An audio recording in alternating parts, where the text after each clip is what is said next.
We are back. We are live. Just give me 1 second. I am running behind. I didn't mean for that to rhyme, but now I did. Don't make it awkward. Don't make it awkward. Today we got a little bit of projects to do and then some updates. So stay tuned. Let me just go grab this box really quick. It was kind of weird because I left a couple bottles of water in my shed overnight. This is the result. I got a frozen bottle of water and a regular bottle of water. I don't know. Don't make it weird. Okay? Okay. Let's see. So first and foremost, what I want to do is grab this box and then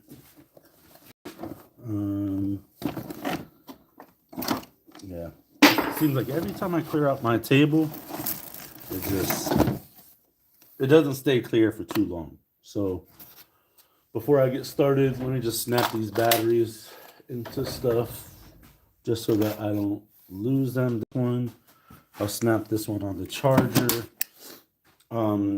So I put new wheels on Big Eartha, but in case you guys didn't know, hold on, let me adjust the chat settings really quick. All right, so in case you guys didn't know, we actually also have a Razor Quad 500. Now, this is one of the newer workhorses for the Homestead. My kid drives this. It could push me, but the last time I did that, I actually stripped out the gears on the motor. So I actually had to go to razor.com, order another motor because the pinion gear inside of here stripped out because I'm too big for it. We listen and we don't judge, right? Right. All right. So let's go ahead and get started. I'm going to give you guys a quick run through of what we got going on today. First and foremost, let me plug you guys in. Last night I had to order a replacement warranty OtterBox for my phone because the little door that protects the charging port kind of fell off. So just give me 1 second. Let me just get my life together here, and then I'll show you guys what we got going on. Right now, I'm just cleaning up my work area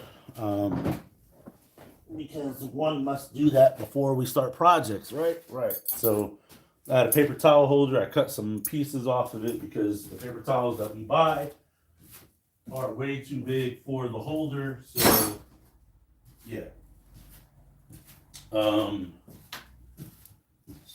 So yeah, let me just update some, not update, what do you call that? Clear up some working space really quick. I bought a brand new bottle of brake cleaner, white lithium grease for Big Eartha. And yeah, I'm putting those where they go. And then we are going to install today these new yellow-green LED headlights for the Razor Quad 500. So a neighbor of ours who moved in down the street got a bunch of wood that was already cut up into chunks, and we've been hauling that home. If you guys haven't seen that, check out the shorts clips on this channel, and you'll see that we've been doing some log hauling with Big Eartha. Big Eartha has gotten new front wheels. I'm still trying to locate some rear wheels and rims that match for Big Eartha, but right now it's kind of a gamble. So I think what we're going to do is we're going to install these first, but before I do that, I got to fix something on them. And then I brought my Ryobi power inverter. Yo, what's up? And I got some Christmas lights I'm going to put on Big Eartha. And yeah, that's pretty much it. So let's go ahead and do that.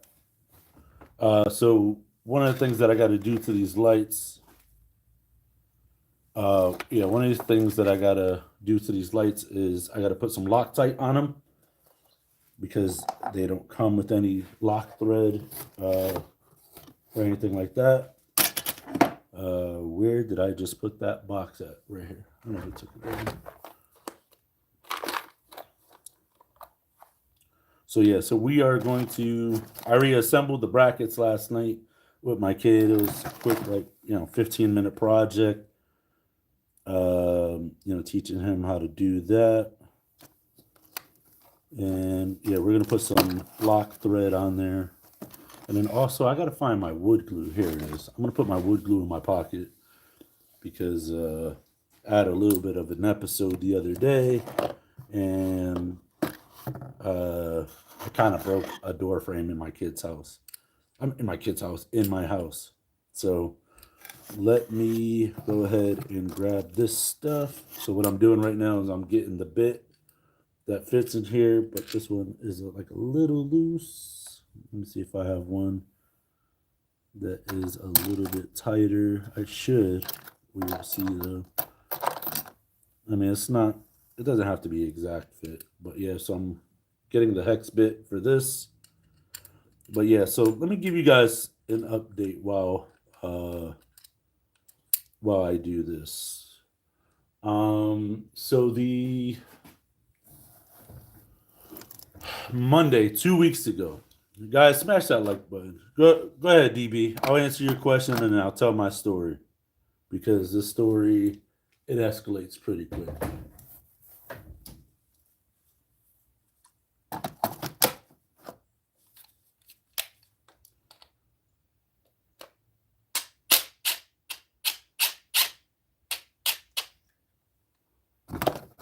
All right, so I'm going to take off one side at a time. Then we're going to put some lock thread on it. Some thread locker. Hold on.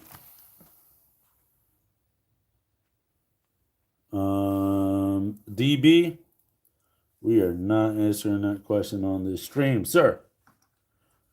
Appreciate that.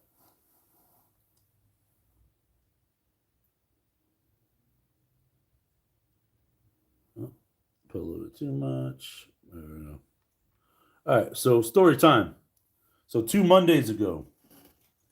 2 Mondays ago. So in case you guys didn't know, about a month ago, the motor blew on my Subaru. And then 2 weeks ago, my lady was gonna bring me to work because she actually had a doctor's appointment. And she went to go start the car to warm it up, and the car wasn't there. So she said to me while I was half asleep, "Babe, car's not there." I said, "What do you mean the car's not there?" She said, "The car's not there. It's not where we left it." I was like, "What do you mean the car's like, what kind of like, all right." So I'm like, what kind of question is like, what do you mean the car's not there? So she's like, the car's not where we left it. Now, mind you, I moved from like a really my home city is not the best. Like, that's part of the reason why I moved out of Bridgeport because I wanted a better life for myself and my family. Not really the family that I came from, but the family that I created, if that makes sense.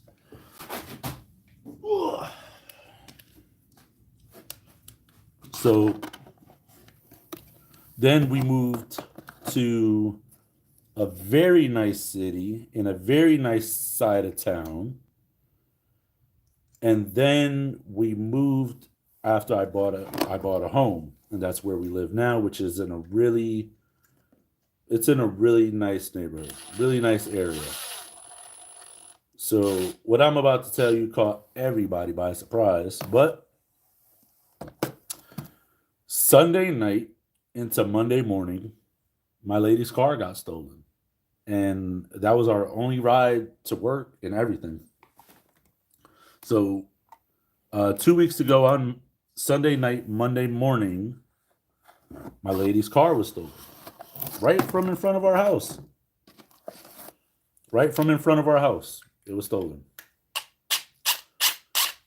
So that's part of the reason why I haven't really been active, because it's just trying to figure out life And DB, what state? Connecticut. So that's part of it, is just trying to figure out life after, you know, the motor in your car goes, and in the same month, her car gets stolen, which I paid for, you know. So she had a 2017 Hyundai Elantra that got stolen from right in front of our house. In case you guys are wondering what I'm doing now, I'm just putting some thread locker on here just so that vibrations won't knock the screws loose. Yes, it does take a little extra time, but I'd rather do that than have a screw jiggle off, if that makes sense. Preventative maintenance. So, and these are going on a Razor Quad, which is also a workhorse.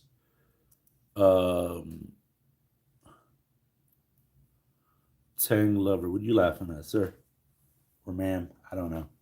Are you going to do any more deliveries? Not anytime soon, to be honest.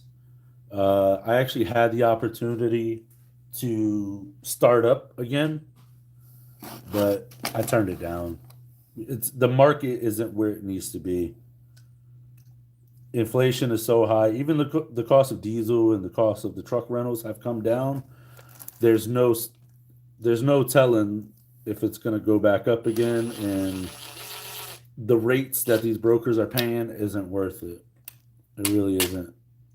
And the amount of effort that would have to go into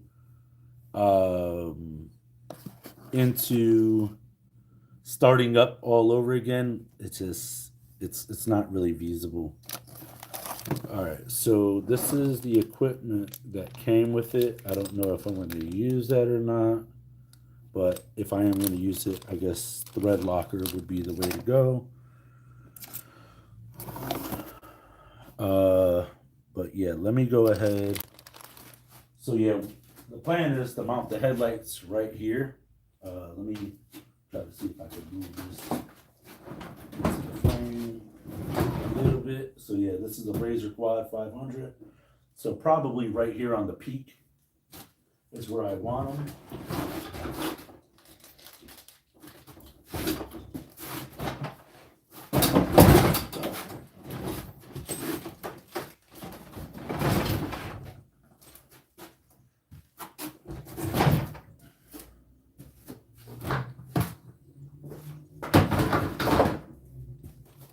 So yeah, I'm gonna do these, and I'm gonna put some. I'm sure I got some locking washers over here. What's up, Ashley? Yeah. So in case you guys didn't miss it, I'll give you guys a quick recap. Last 2 weeks ago on Monday, my lady's car was stolen from right in front of our house, and the Subaru on the motor on my Subaru blew about last month, so we kind of don't have a car right now. We do have a rental. So yeah, back to the story. So we notified local PD. Local PD came out. As they were taking the statements, because I don't really know nothing, like I was asleep when that happened. I don't know if my lady was awake, but the car was stolen from right in front of our house. And so while my lady's talking to the cop, they call in the plate. Our city actually has traffic cameras that can track. Yeah, yep. Our city actually has traffic cameras that can track or keep tabs on vehicle license plates as they go through the traffic light. Let me put these away. What is that? Something just fell. I don't know what that is. Oh, those are command strips. And then I need to get one of these. There we go. So check this out. Mind you, I would say about a week prior to the car getting stolen, I just put newer tires. The car is a 2017 Hyundai Elantra. I just put newer tires on the front. It is a front-wheel drive car, so that matters. The back tires were still good, but because the car propels with the front, and you steer with the front, it's kind of like those tires wear out a little quicker than the rears. You should always rotate your tires though. Keep that in mind. Um, whoa, oh, I'm losing stuff. So I just did the tune-up, which, by the way, her car has coils instead of, like, they have ignition coils. So it's a 4-cylinder. Each ignition coil is $100. So to do the tune-up, not including spark plugs, it is $100 per coil. So that's $400 plus the cost of the spark plugs. And if I'm spending $400 on like the coils, believe me, um, I'm not gonna go cheap on spark plugs. I'm not gonna go cheap on them. I did not find what I was looking for. Let's see if I got some. Yep, looks like it. So I'm not gonna go cheap on spark plugs. So, but luckily for her, it was only one ignition coil this year and one last year that crapped the bed. So if it ain't broke, don't fix it kind of thing. I don't know what that means, DB. This story got you bricked up? I don't know what that means. 2 washers. Just make sure that they fit. They should fit.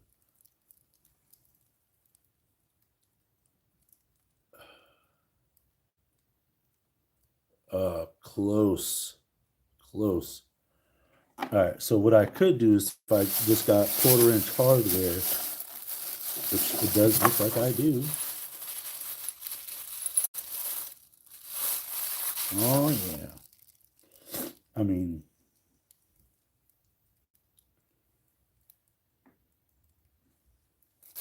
do that. Let's see if I can find some other washers.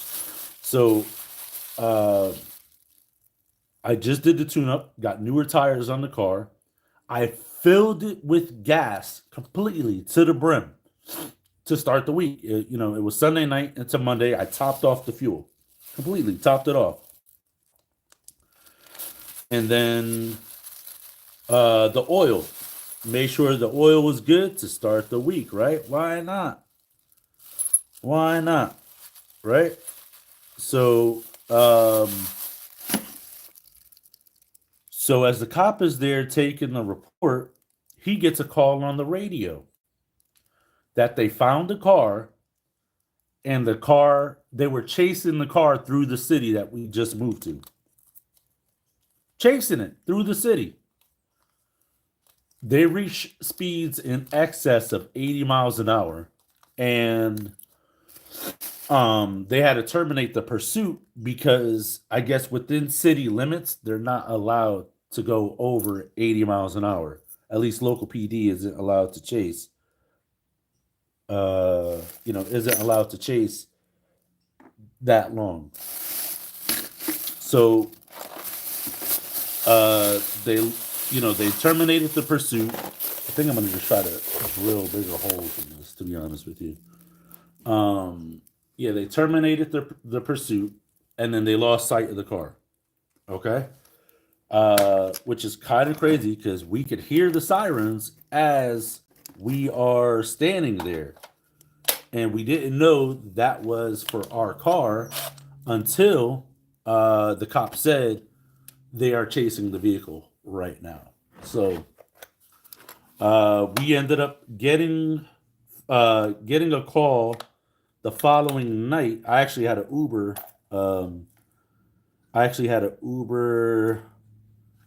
To work that morning, and then I got an enterprise car rental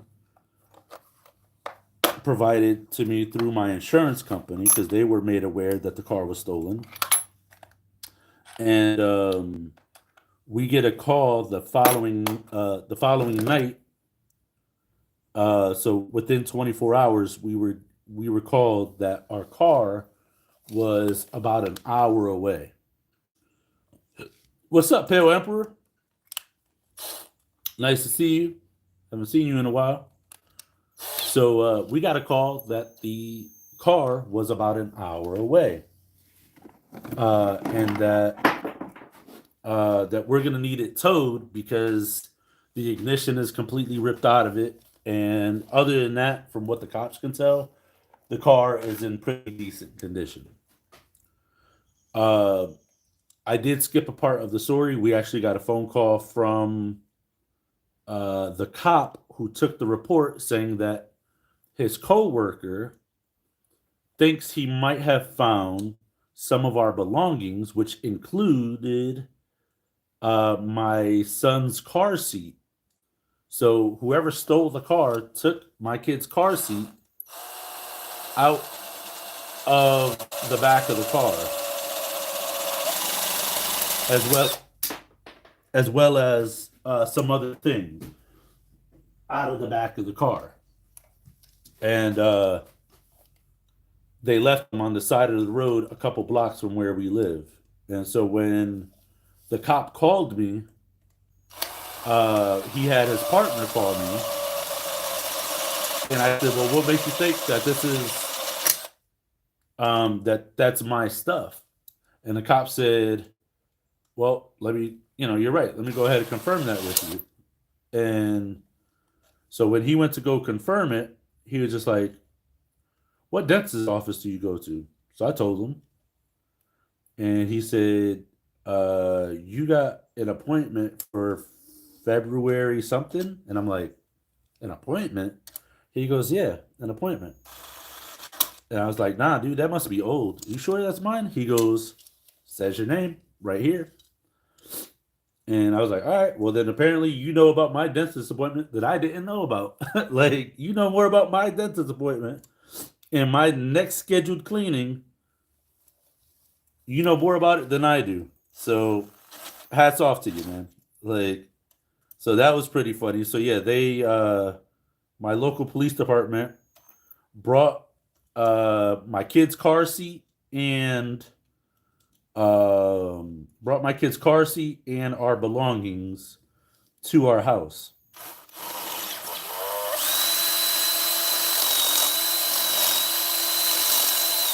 Yeah, so brought the car seat and our belongings to our house, and they retrieved the car. The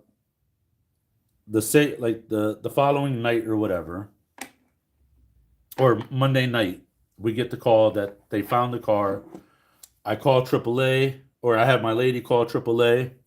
AAA goes to pick up the car, and I have them tow it to a Hyundai dealership, because where else are you going to bring it, right? After your car gets stolen and the ignition is ripped out, the last thing you want to do is bring it to some mom and pop shop. Unbeknownst to me, Hyundai actually had two security recalls on the car, which we didn't know. Oh, here it is. Two security recalls on a 2017 Hyundai Elantra. So if anybody's watching, if you have a Hyundai or a Kia, I'd suggest that you go online and see if your vehicle, or any make and model, take this time after this live stream though. See if your car has any security recalls on it.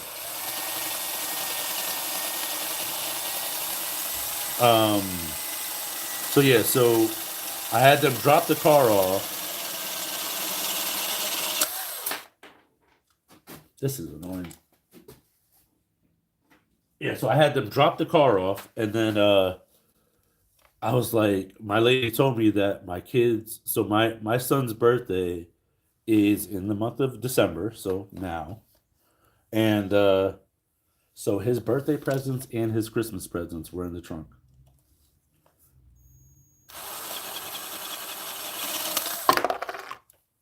So to top it off, not only did our car get stolen, the motor in my Subaru blew, but whoever stole our car stole it with my son's birthday presents and Christmas presents in it. So we're off to a great start, right? Right. So I went to Hyundai later that week, and I went to go see if there was anything like, number one, to go there, document the car in its condition. Number two, to see if my tools and if my son's stuff was still in the car. And I checked it, and yo, Elon Musk, what's up, baby? Yo, if you're the real Elon Musk, let me know now. If you're not, let me know now. Use a vise. Yeah, I got a vise, but it's so small, you know?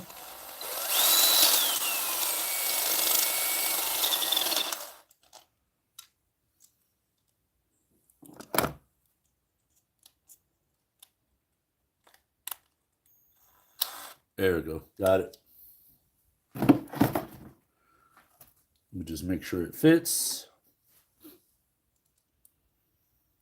That it does. So this is a what? What size is this?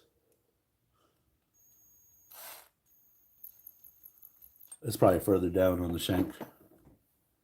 Yo, Eli, no, don't leave me. Don't leave me. Oh, man. So, yeah, so the car got stolen. Went to Hyundai. Popped the trunk. All my tools, all my batteries, my son's birthday presents, Christmas presents, everything was still there, accounted for. So, for that, I'm grateful. I'm really grateful. So, where the heck? If it's not here, I'm going to be kind of upset. I'm not even going to lie to you.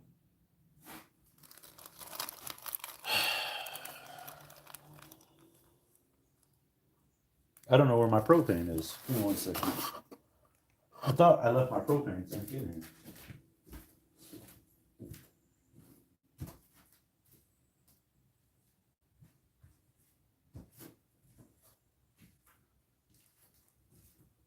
I could have swore my propane tank was in here. If it's not in here, how the heck am I supposed to do this project? I'm losing it, guys. I'm losing it. So yeah, so let me get a rocker switch. Get a green one to match. Or a yellow. Yep. So green or yellow rocker switch, guys. I got green and I got yellow. Just for reference, this is my son's helmet. So we still haven't put any decals or anything on it yet. I'll probably just go with green.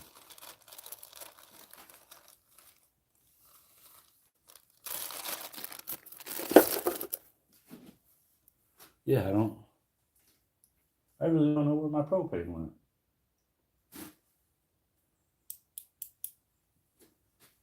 Yeah, I don't think it's on the table. I think I already saw that. But yeah, so yeah, needless to say, I'm not gonna do a toy drive this year because I just don't got the time, and to be quite honest with you, I don't really have I wouldn't say the resources. The money's there. It's just I got so much stuff going on right now. It's not even funny. Like so much stuff.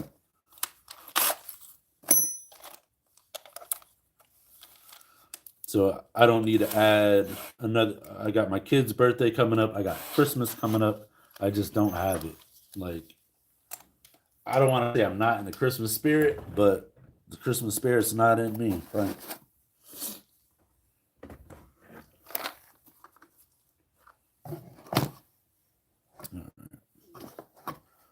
So yeah. So now we got a rental in which the insurance company let us know that whether or not the car is done, repaired, whether or not we got like they total the car out or whatever the case may be, we have max 30 days with the vehicle. we have a maximum time of 30 days with the vehicle. So whether or not our car is ready, we only have the rental that they'll pay for a max of 30 days.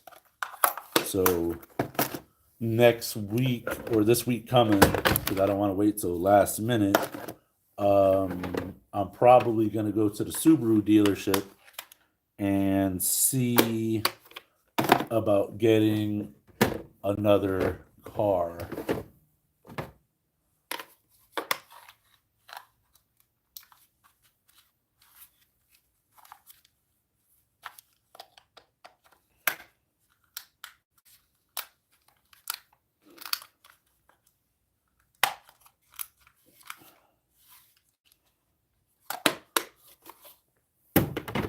Well, actually, 2 cars, but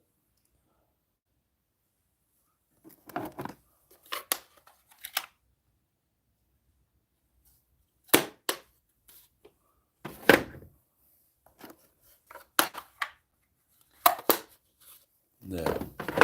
So that's my last couple of weeks. So needless to say, I'm not having a very good time. And I'm having even less of a good time because I don't know where I put my propane in. Oh, there it is.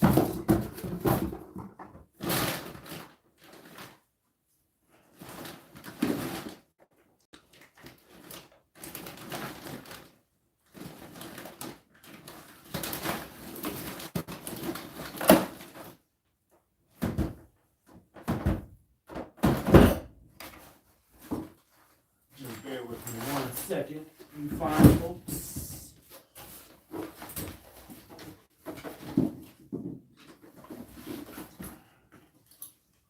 If I can refill it. Let's see. No, I got plenty.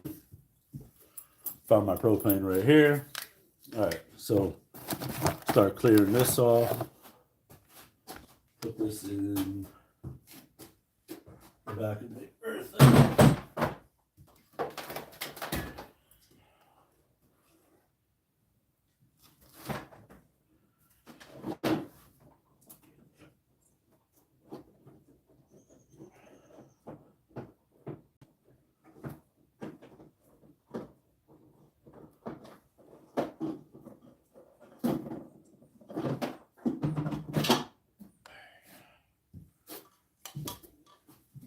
So this is a Ryobi battery converter. So this converts it from 18 volts to 12 volts.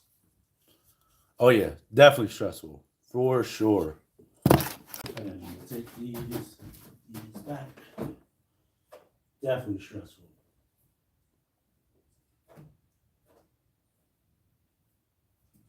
So yeah, I'm gonna end up running over to Subaru because my lady wants a Subaru, and her first car was actually a Subaru. But when I bought it and I brought it to the mechanic, he was looking at me like, "Dude, just sell this thing." I was like, "All right, cool." All right, now let me clear off this workbench, make some space.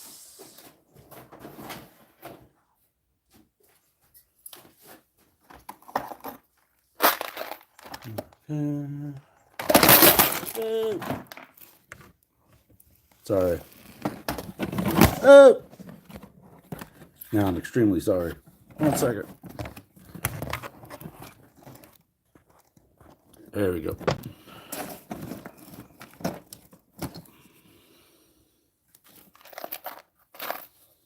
Yeah. When I tell you, I got to clear off this.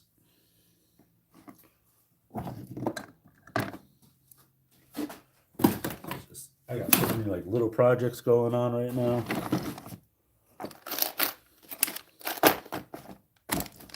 And I still got parts incoming for my son's truck, Big Eartha. So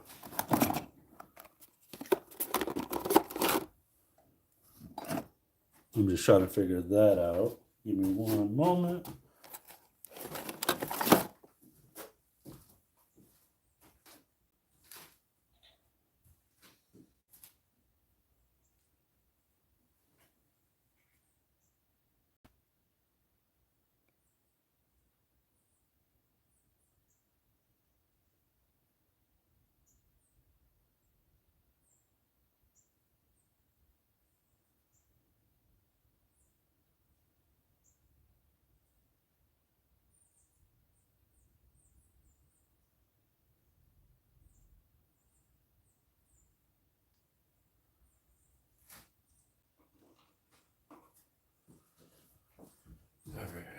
Let's see.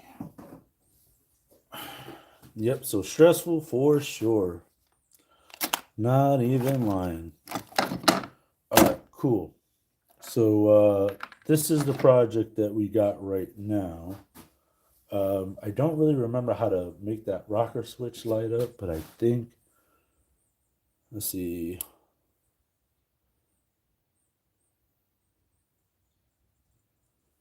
All right, let me get my flux and my solder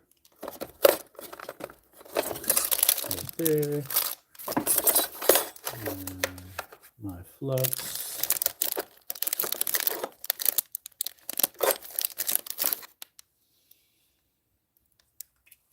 Yeah, I think I'm gonna use my soldering iron on this one.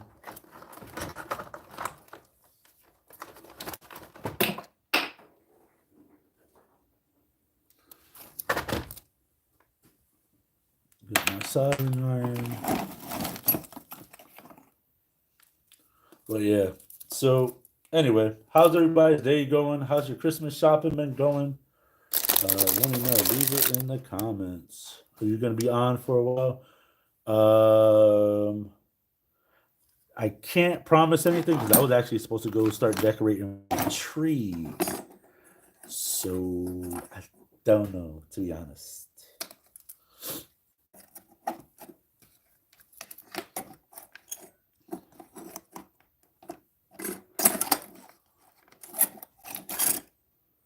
Yeah, I was supposed to go decorate my tree.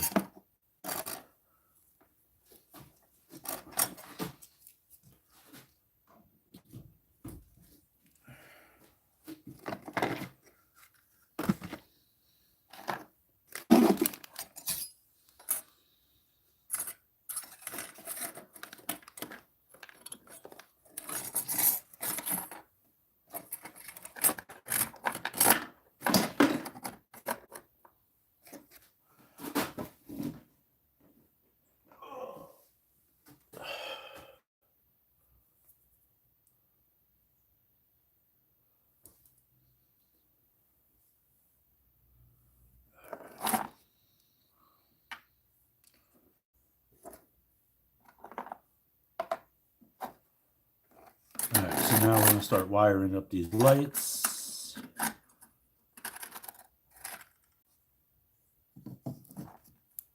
I got the soldering iron plugged in, waiting for that to come to life.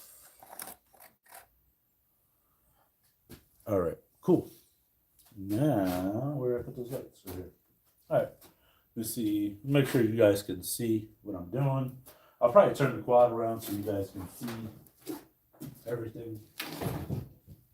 So this is the wire that we're using. Let me start stripping this. I broke my blade. So Mossy Oak is selling a 7-pack of blades at Walmart for $22. And I was gonna buy this one by itself for $5. Kind of crazy. This one has a seatbelt cutter on it and a glass breaker in case of an emergency. So I don't think I'm gonna cut this end yet. We're just gonna wire these to the lights first.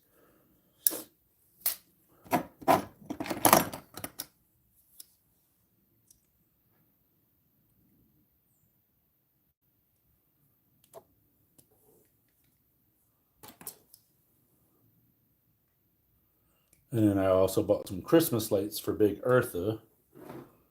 I was hoping that I didn't have to do all the extra stuff to get the lights on this quad. I've already been live for 40 minutes, so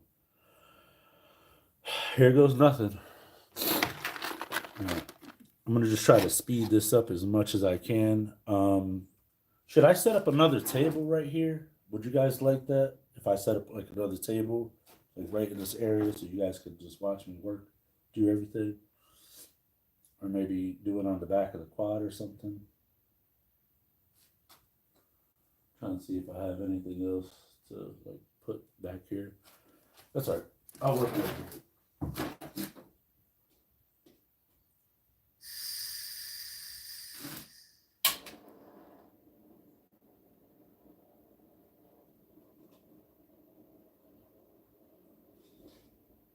Turn that flame down just a wee bit. Don't need it to burn anything. All right, so I think the red ones are going to be too small. Yeah, red ones are going to be too small, so the blue ones look like they are the way to go. In case you guys didn't know, go on Amazon, look up Hastronics. They actually sell these splice wire connectors. There is a bead of solder right in the middle. So you put wire on one end, wire on the other end. Make sure that they both meet in the middle at that silver part, and then take a lighter and warm it up. And then this is heat shrink tube and a solder joint. So it already has whatchamacallit,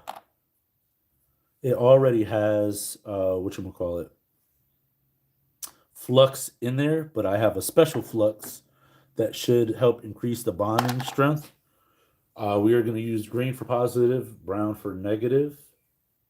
I did splice the wire just a little bit and strip the coating off.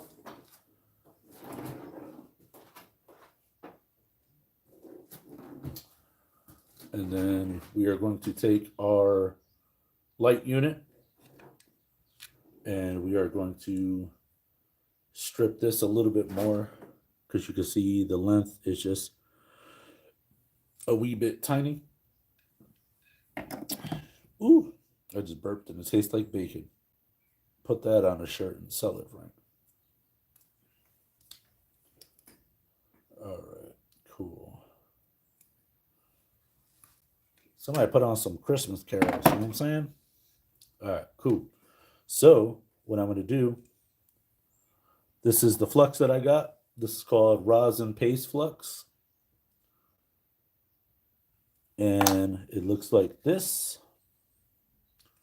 So what you do is you just stab your wires into it. If it was warmer, it'd be like almost like Vaseline.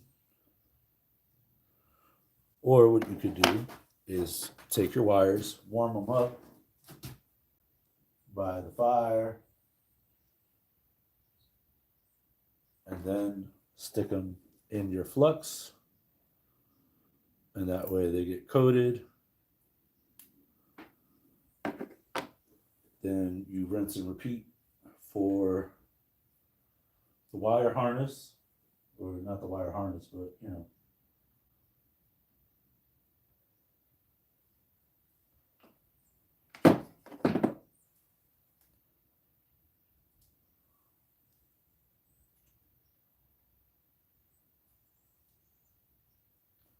So that way it coats the wire.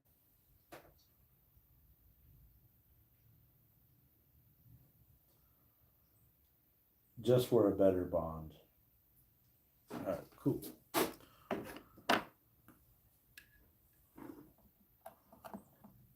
So now I'm going to take this connector and we are going to slide it over the positive terminal. Remember, green for positive, red for positive, and we're going to meet those in the middle. If it looks like they are too long, which the green does look a little too long, snip a little off.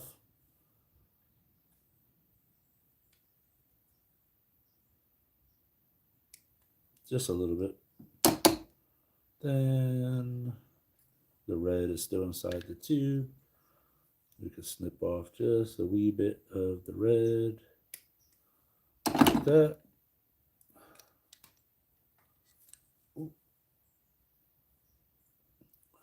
All right, so now we take the red, put it in the tube, and then green, we're gonna put it in the tube. Let me fix that green because that wire came undone.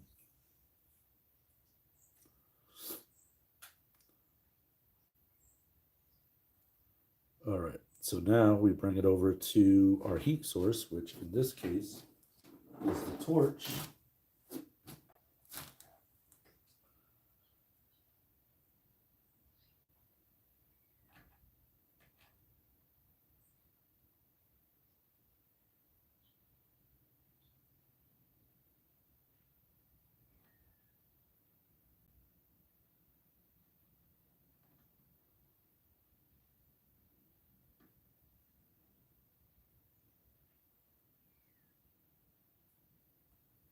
All right. And we just hold that till it cools.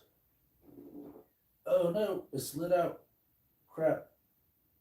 All right, so if it slides out, unfortunately, you got to use another connector. This time, I'll just try to angle you guys down. I'm going to take this one off.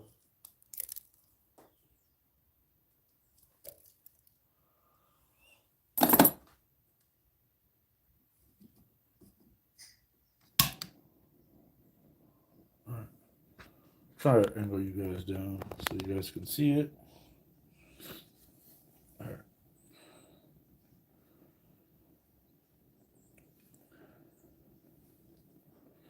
And clean this off real quick.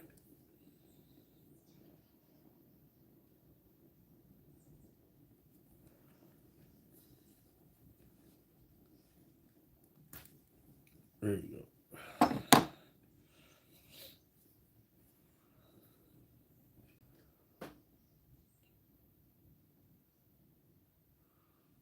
Put in some flux.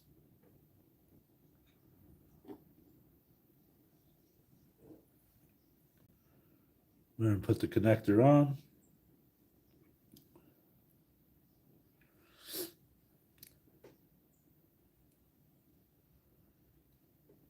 And if this one don't work, I got a smaller one that should. All right. Have the wires touch in the middle.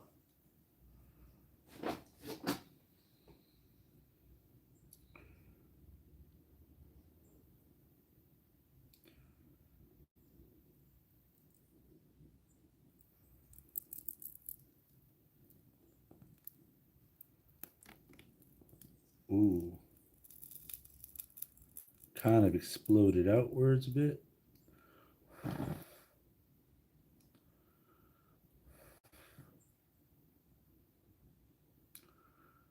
Yep, so you just hold it so it cools.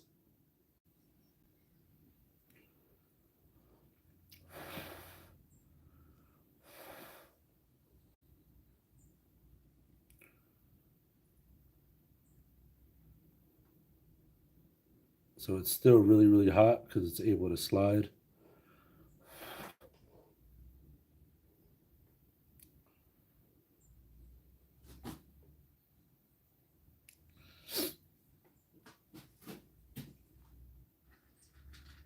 We'll grab a red one just in case. Just in case this one doesn't hold like it should. But looks like it's holding. I don't want to chance it too much. But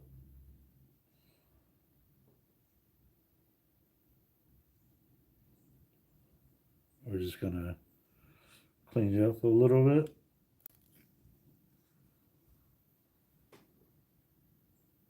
There you go.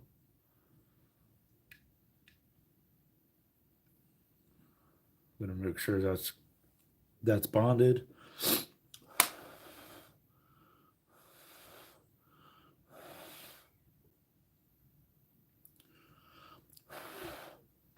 All right, so now this should be not cool to the touch, but warm to the touch. It is. All right, cool. And when you try to give it a firm pull, it doesn't do anything. I am going to try this red one just to see what happens.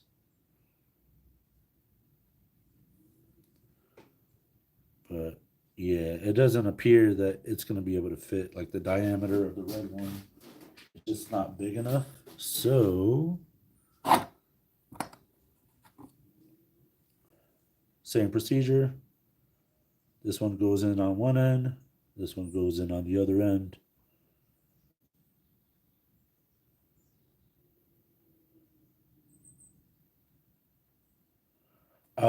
You know what? Oh, no, no, no. I'm doing it right. I'm doing it right. I'm doing it right. Because I almost forgot something. And that something was to wire up the other wire, but it's all good. All right, so now that these meet in the middle, we're going to just push those through.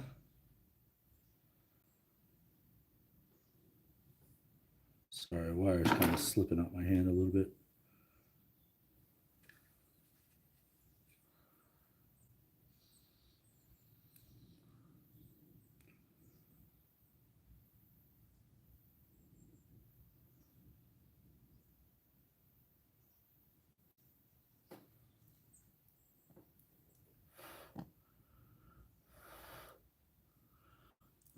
And I like to do these twice.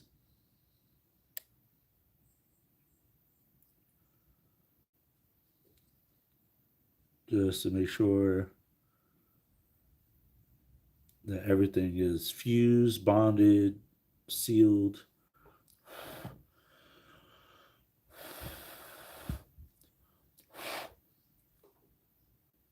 If you wanted to, you could just spray a little bit of water on this.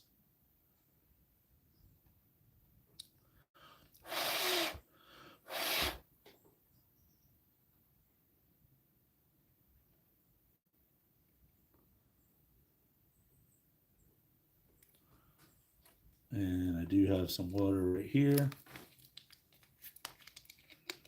But it looks like part of the heat shrink tube didn't seal all the way on this side. So I'm going to run it through again. Make sure that's all sealed, bonded. Because the last thing we want is for water to get inside there and cause any corrosion. So now I'm going to hold this, put a little splash of water on them.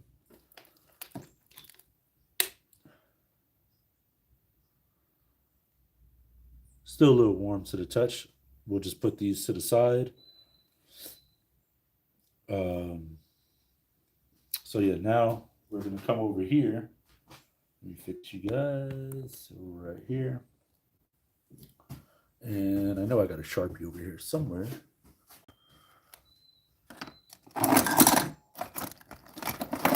Sharpie. I'm going to take four more blue connectors out. And I'll show you why. Sharpie, I'm going to put it in my pocket. This I'm going to close up.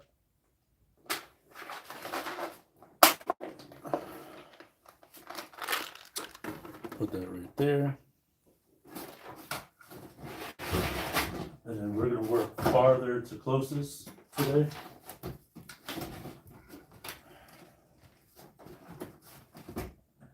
So I think I want these right here.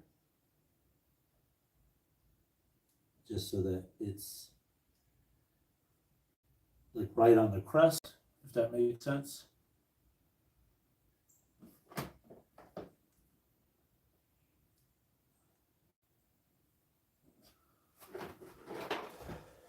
And inside that box was the Allen key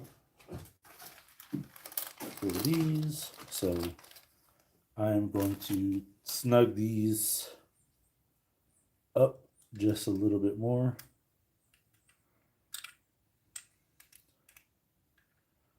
So that it doesn't move as freely. Maybe loosen it just a wee bit.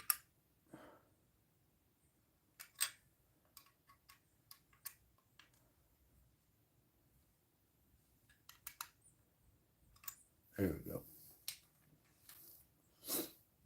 And then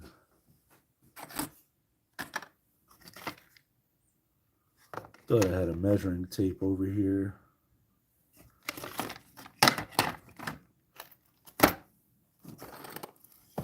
I thought I did.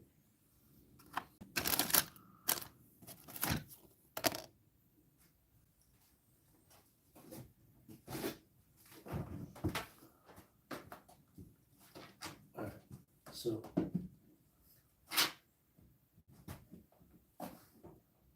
I'll just eyeball it.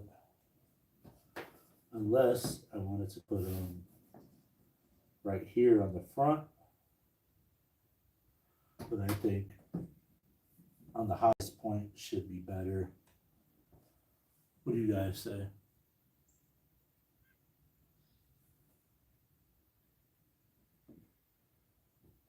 think right about there.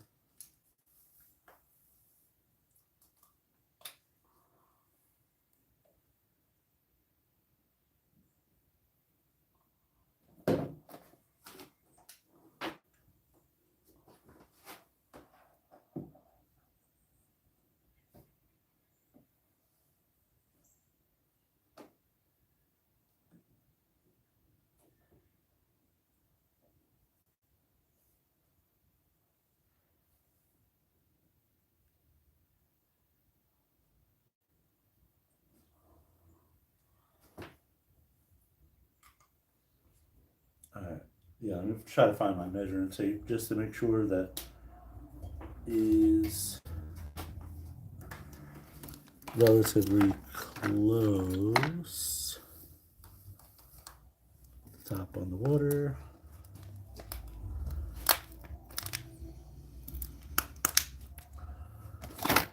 Measuring tape.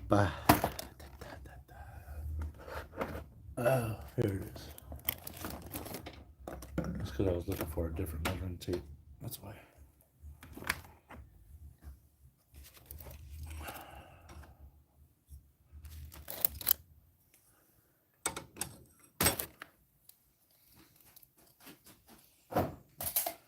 So from this edge,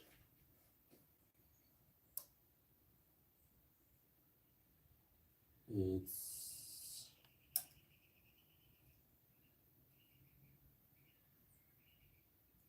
pretty much right at 2 inches.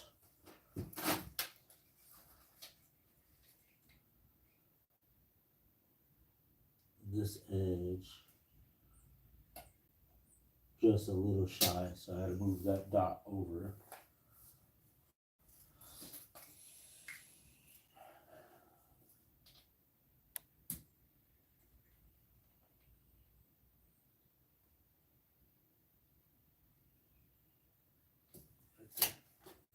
Cool. And that's why we measure for consistency, right? Right. So we need a 5/16 drill bit.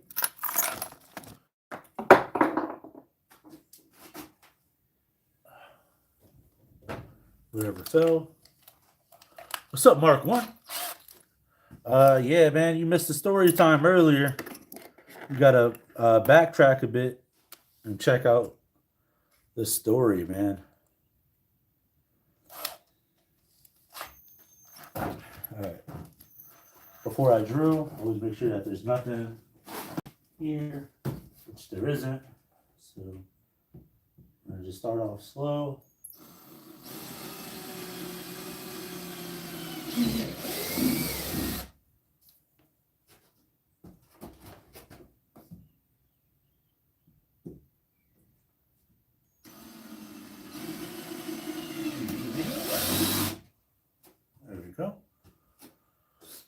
And then eventually we are going to tap another hole for the wires, but we're not going to use that same size bit. We'll probably just do a 1/4 inch right next to it. Let me see.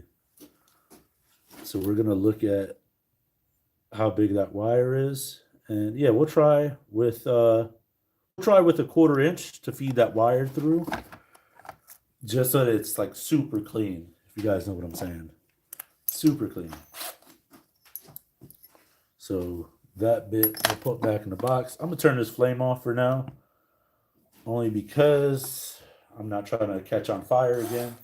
So last Saturday was Thanksgiving at my house, and I actually caught, or no, was it Saturday? Friday? Last Friday, I think I accidentally set myself on fire.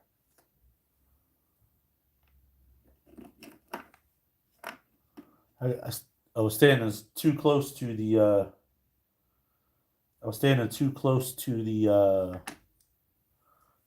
to the heater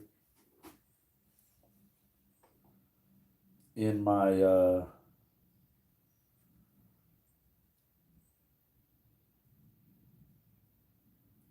shed.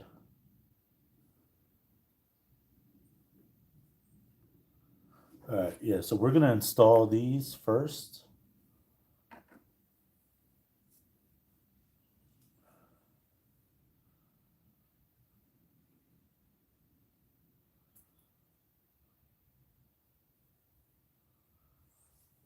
So the bolt goes through here. Then I got the washer and the nut. So that's gonna mount right there.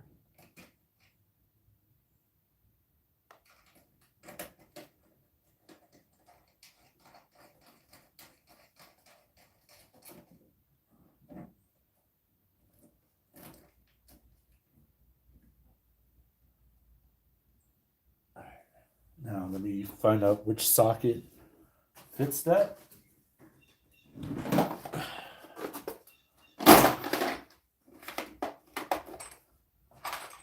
My suspicion would be probably a 12.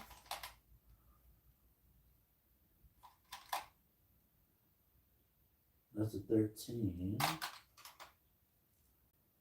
That's a half. I don't think a half will fit it. Oh, half fits it. Sweet Caroline.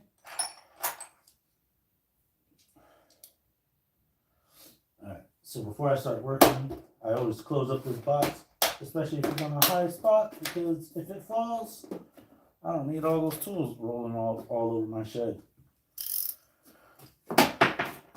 Oh. There we go. Cool.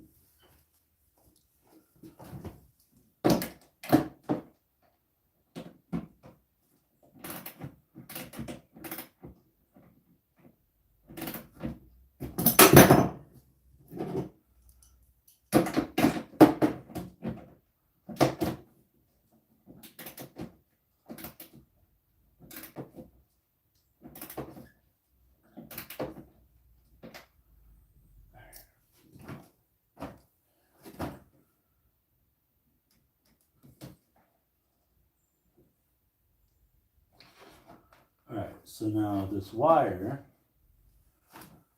what we're going to do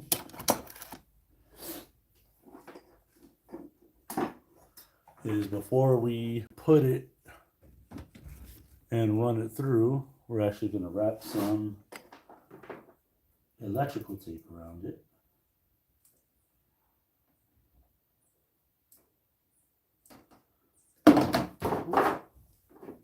I should probably warm this electrical tape up.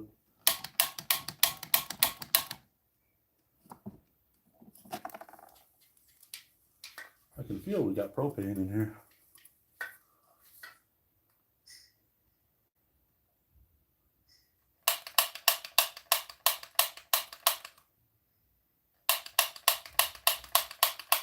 No, don't fail me now, Frank.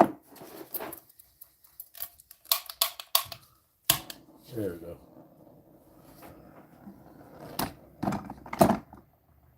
So the way I warm that up,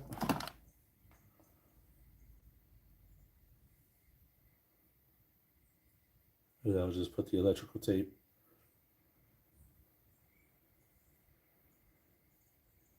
over the fire just to warm up the adhesive.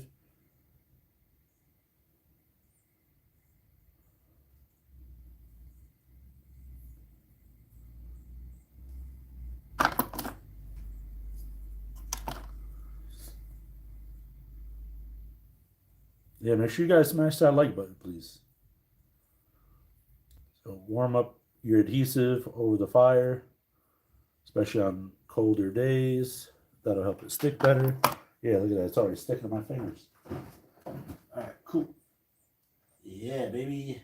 Now we are in business. So,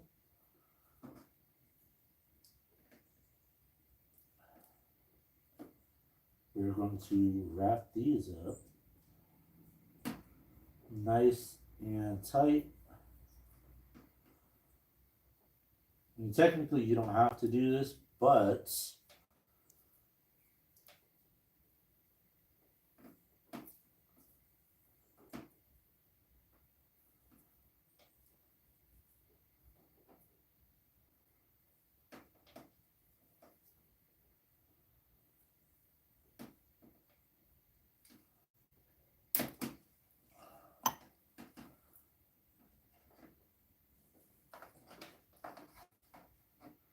all right, so what I'm going to do is I'm going to tap a hole.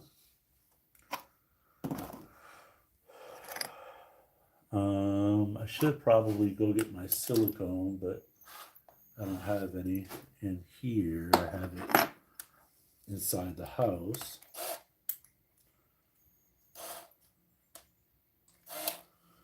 So I'm switching back to the 5/16 bit again. And we are going to tap a hole or move this brake line out the way.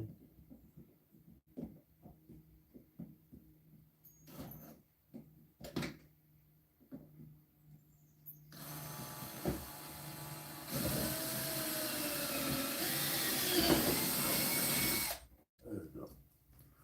And the reason for that hole is because we're going to run the wire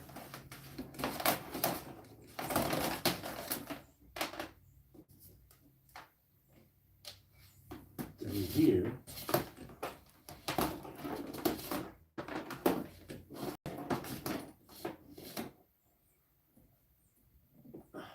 No, it's not fitting. Crap.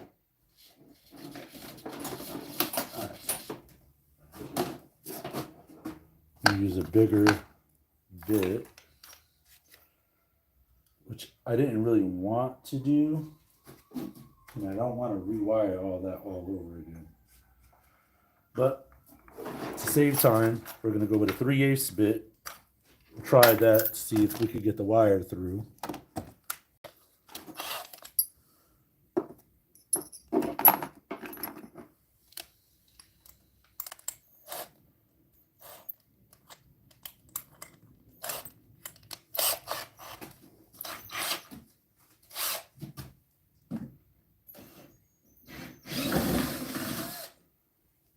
Try that.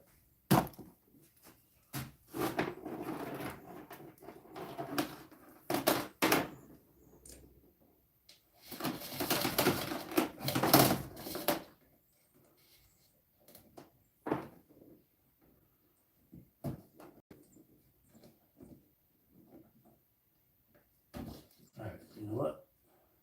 What I'll do is I will take off this electrical tape.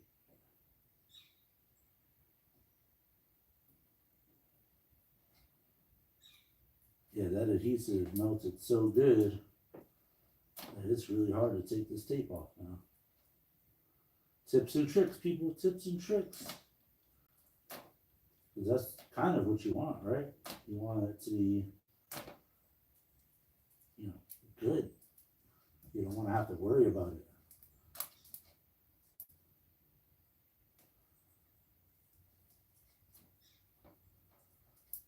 Like that product works too well is a complaint that almost no one ever has, right?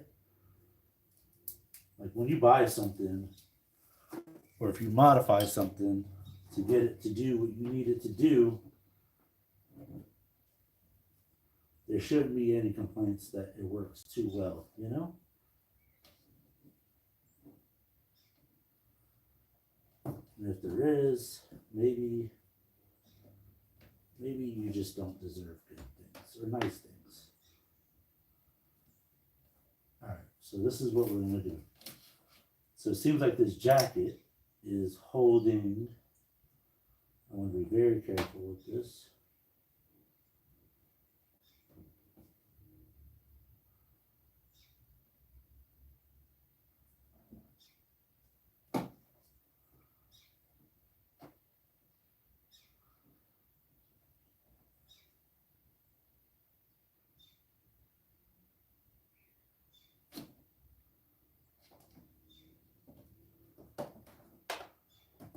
All right, so I'm gonna have to put these wires in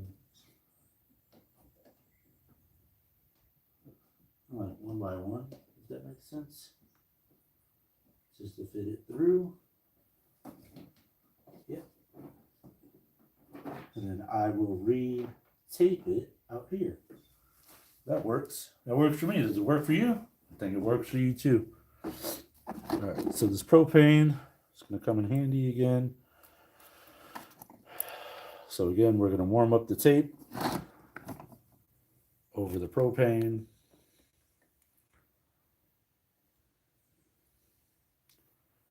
That's just to get the adhesive warm.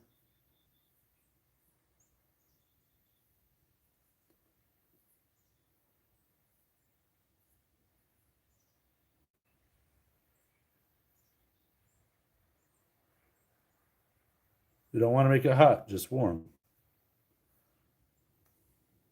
There we go. Yep, warm to the touch now.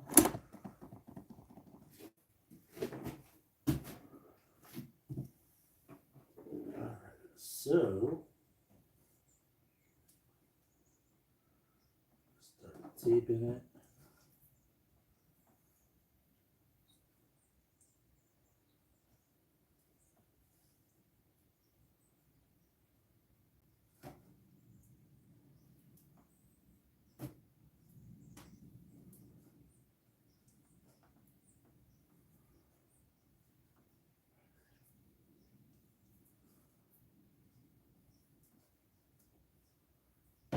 And when you're wrapping it, you want to make sure that every single layer overlaps each other at least by half. And the reason for that is because it doubles up the protection. And if you use 7 cents more tape for double the protection, I'll take it.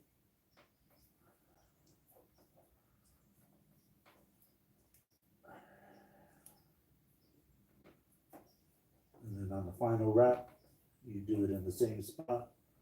Each pass, you pull a little tighter. Rip that off. Cool. Now we can run that to another wiring harness.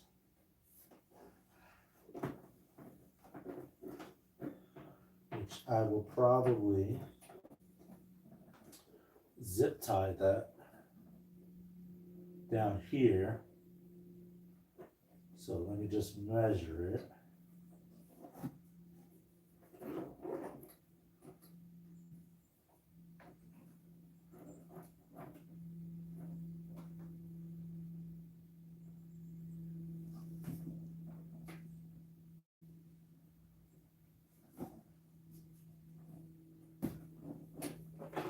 So you want to run the wires exactly where it's going to go.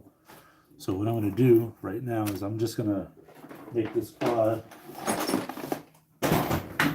put it on a wheelie so you guys can see what it looks like.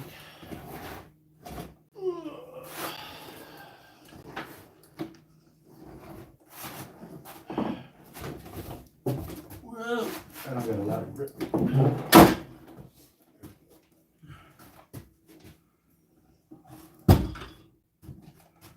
And I'll show you guys what it looks like when it's all like, you know, when it's all wired up with the Ryobi batteries and stuff. It's pretty nifty. What's up, Wyatt? All right. I got some zip ties from Harbor Freight. Got my DeWalt wire cutters. All right.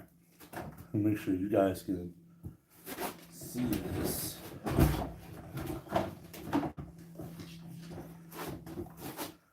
All right, so this is the wire that we're working on.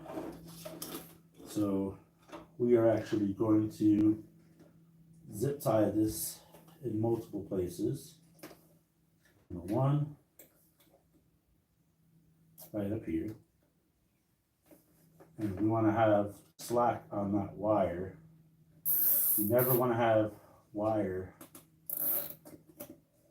too taut to the device. There we go.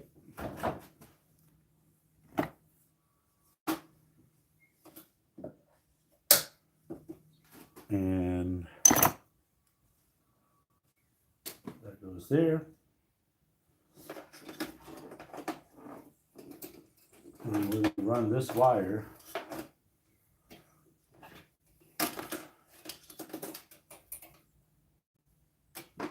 down here. But let me show you. This is the battery box. This can hold 3 Ryobi batteries, 1, 2, 3. 2 to run the quad, 1 for any lights or accessories. So what we're going to do is we're going to run this down past the battery box.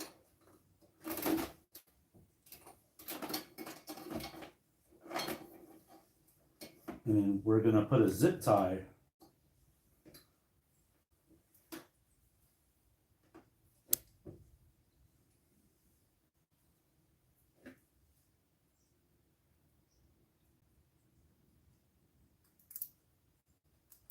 right here, but loosely, because I want both wires to come through here.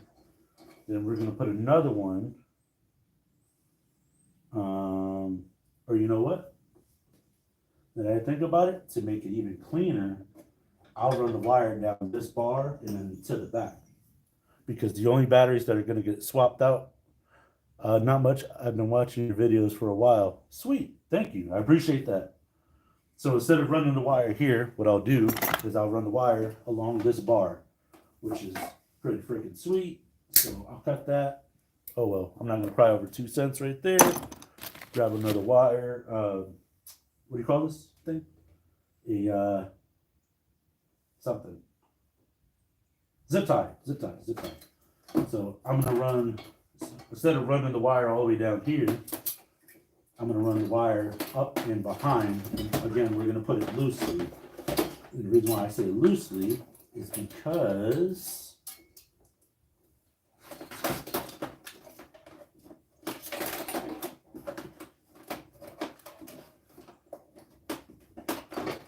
we have another wire to do, another light, and that one's going to go quick. So wrap this around that.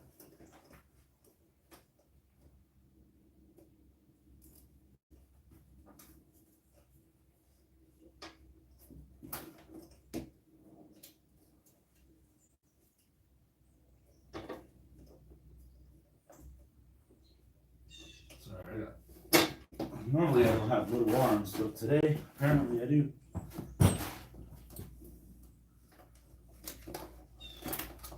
There's black cat came through here. We'll try to do this with one hand. Because I can't reach if the tire's in the way.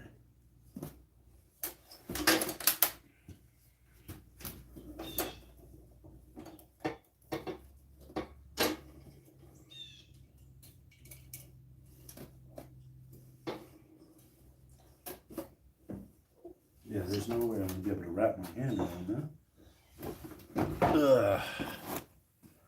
Crud. So basically what I gotta do is try to get my hand down there. What does it take to have the job that you have? Because I've been wanting to be a truck driver. As far as like the delivery videos,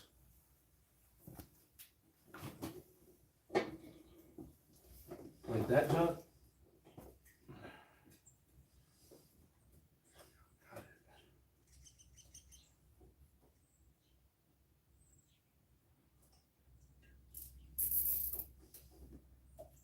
All right, cool. Now that I got that, I'm gonna run that down. And then I can cut this probably like right here.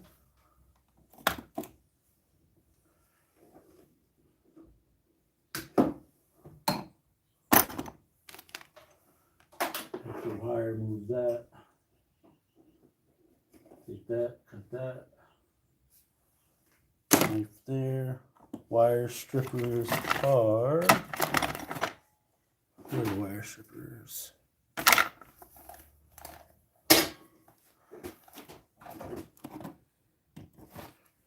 Right here.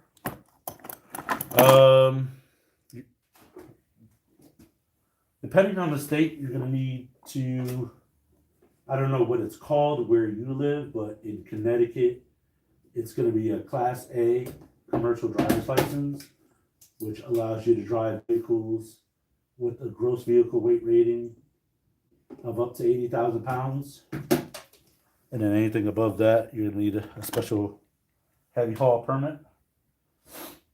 And then, yeah, so you gotta get a regular driver's license first. You gotta go to school for your CDL, and then get your CDL commercial driver's license.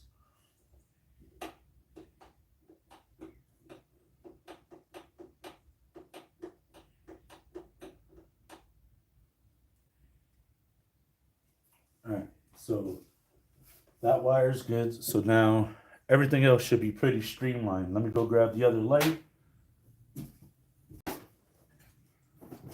which is right here.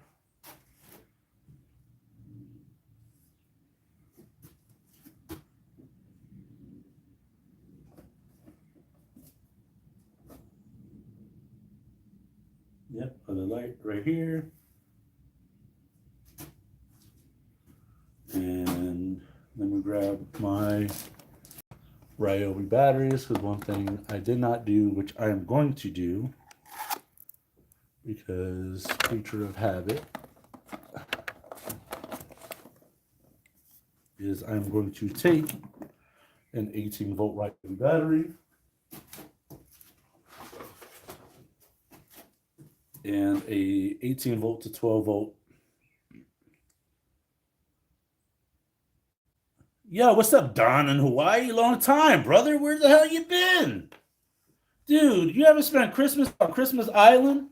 Oh my God, what a... Listen, somebody call up Don in Hawaii, tell him I need a Christmas mimosa on the double, Frank. Yo, Don in Hawaii, man. I haven't seen you in so long.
Oh, better?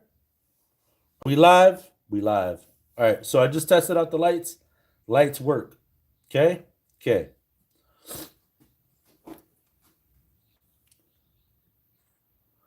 Michael broke it.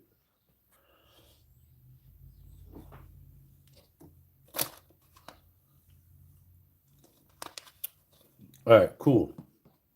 Now that we got that out of the way, I turned off my propane. So now we're going to install this light right here. I got so many unfinished projects going on right now. So before we install, you know what? I'm going to do this the smart way.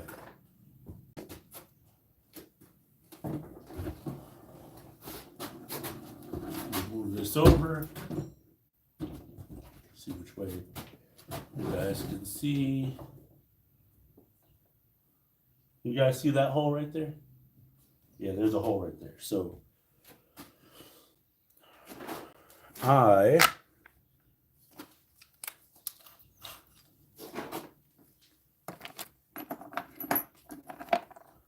am going to see which size fits this.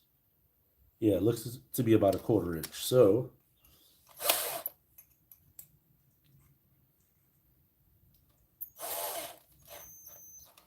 always follow you and hit all the likes. Yes, sir. Appreciate that. All right. So, Wyatt, yes, you have to go to you have to go get your Class A or your commercial driver's license that allows you to drive a commercial vehicle with a gross vehicle weight rating of up to 80,000 pounds without a special permit. All right, cool. So now we are going to put this in, put the washer on, put the nut on. If you guys haven't been watching this far, I did put some thread locker on here. We're gonna crank this down.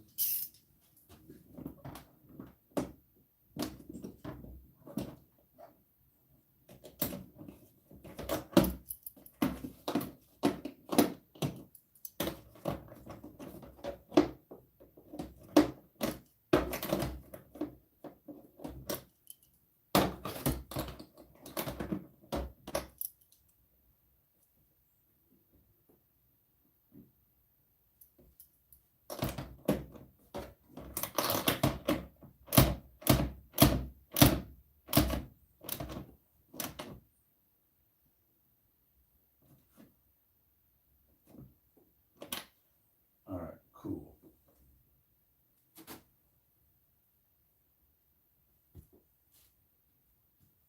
All right, so I did that. Now what I'm going to do is I'm going to tap a hole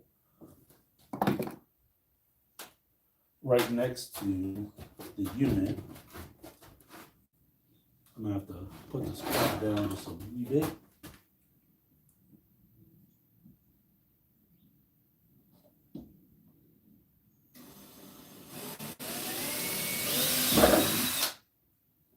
Got the hole, and the hole is where the wire is going to go through.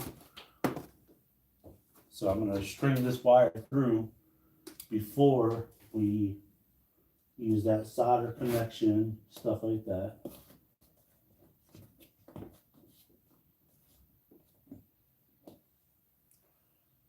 Yep, because you guys already saw me do it before. So grab my wire.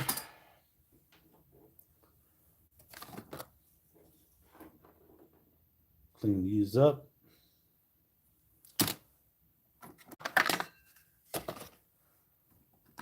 Strip off the insulation. Have a great day, Michael. I'm missing my football, bruh. All right, bro. I appreciate you stopping by. Always a pleasure to have you. Don in Hawaii, out. Hawaii 5-0, baby. Ow, ow. How hard would that be to get? Depends on your competence, really. And I don't know how much the schools cost in your area, but you would have to look into that.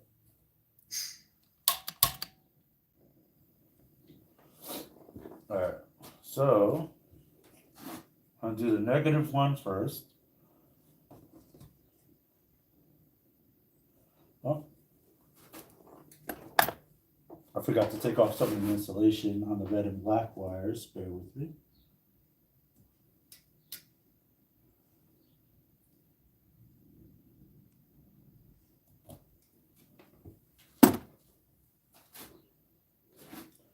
Retwist the brown and green.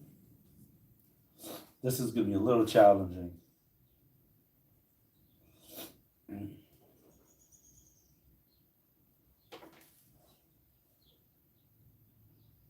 I didn't put flux on it this time because that's just an extra step. All right, cool. So, got that in.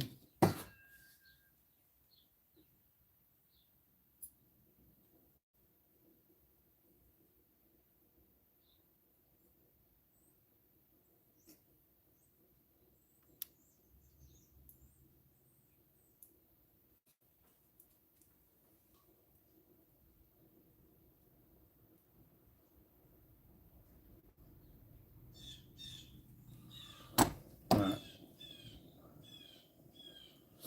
All right, so now I'm gonna let these wires cool real quick. I know it's kind of hard for you guys to see, but I'm gonna let those wires cool real quick. Maybe I'll turn that a little bit. And then I'm gonna start on the positive set really quick.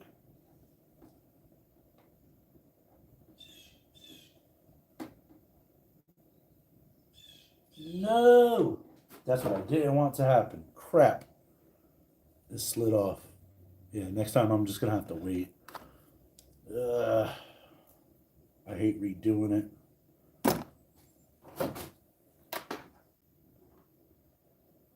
All right.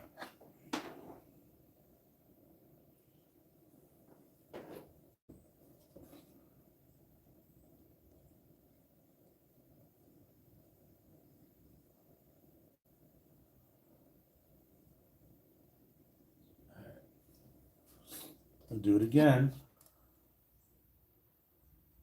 -1.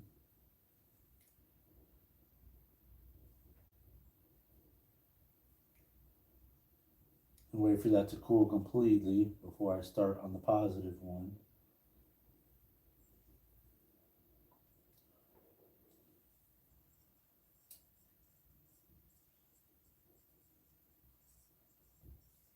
All right, cool.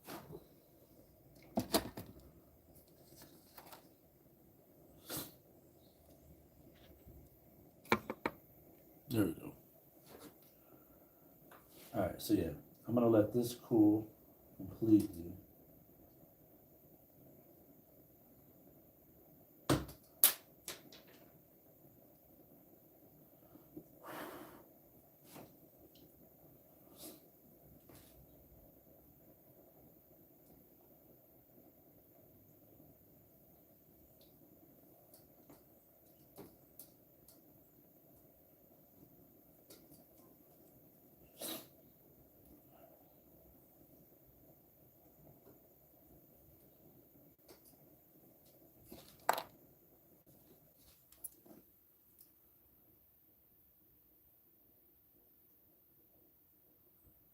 Do a little bit of cleanup on it.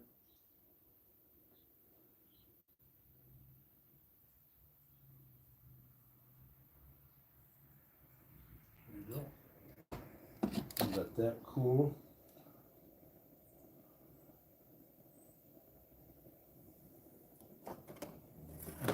Splash a little bit of water on it.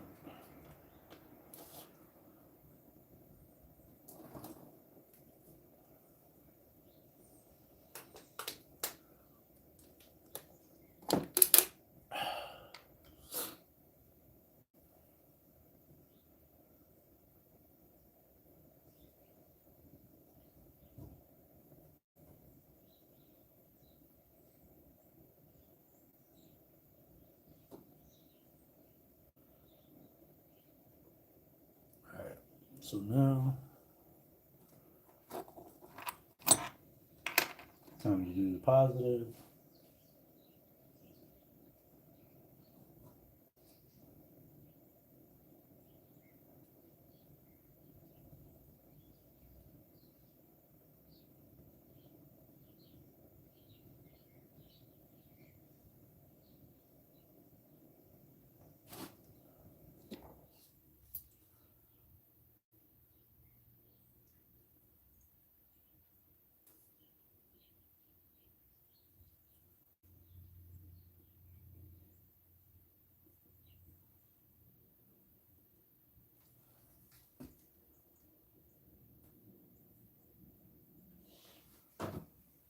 All right.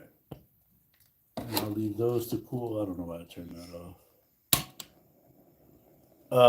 Is Christmas my favorite holiday? No, actually, Halloween is my favorite holiday. Halloween is my favorite holiday. Grab another zip tie.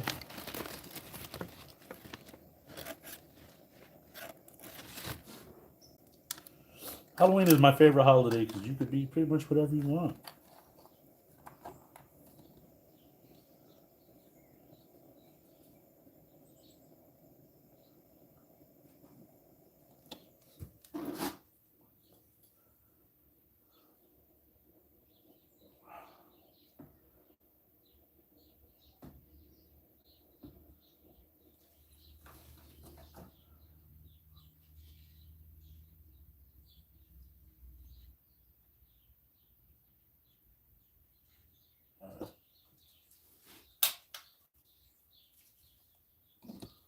So now I'm gonna just let that cool, and we are going to start warming up our electrical tape.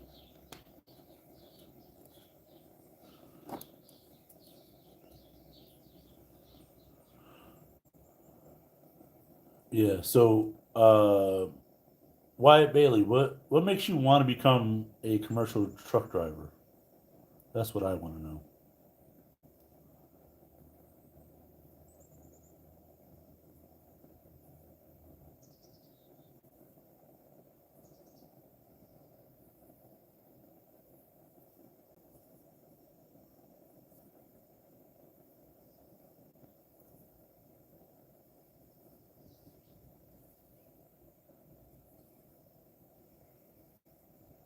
Needs a little bit more.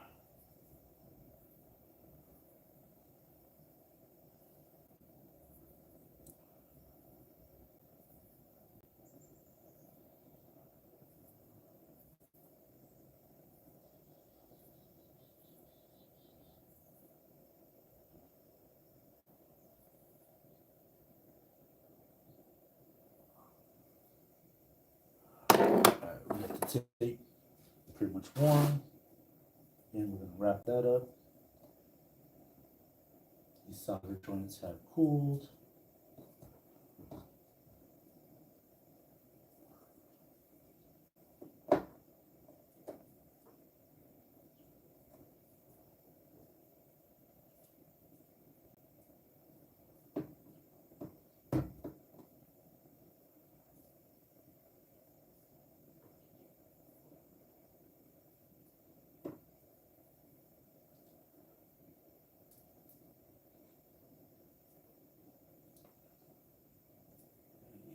Let's see.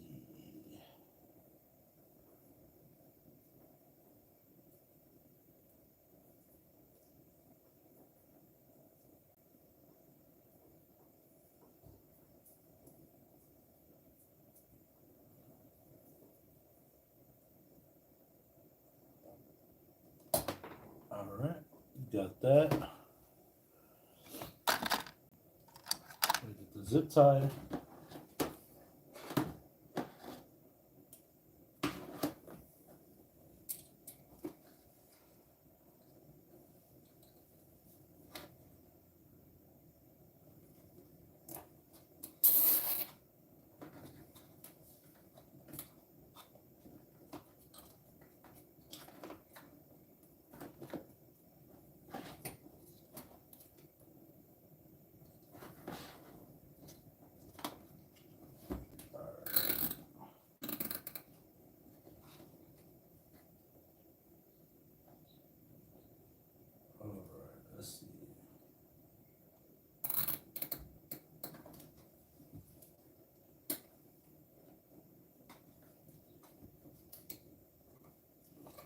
All right, let's see. I think you said that was one of, I think you said that one of your videos that Halloween was your favorite. Yep. Halloween is my favorite. I would say Christmas is my second favorite. All right, so now we got that. So we are going to run this wire behind whatever cable that is.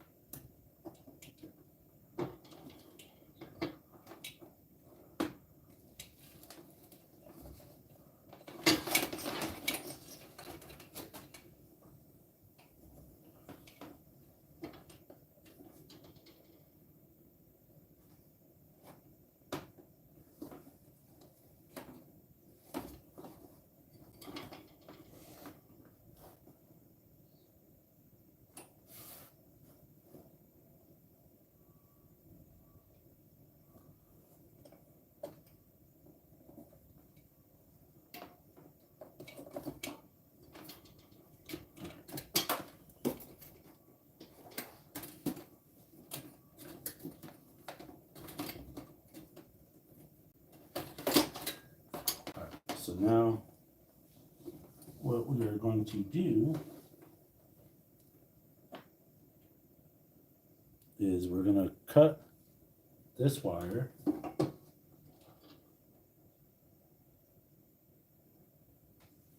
you know what? Where is my knife?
Okay. Sorry, I just screwed up pretty bad. I'm just making more work for myself. Why do I do this?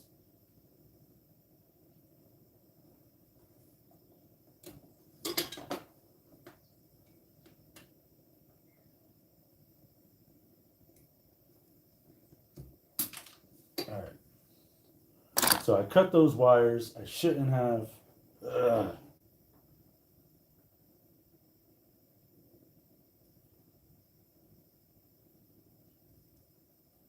I don't know where my dang it, my splicers are right here. I've never even actually used this. You're willing to do anything to make money. You should probably just go become like a welder or something, man. I'll be honest with you. Because truck drivers, yeah, they make money, but the amount of hours you got to work to make that money, I don't know. See, what they don't tell you in school is like they expect you to work up to 70 hours a week. They expect that of you.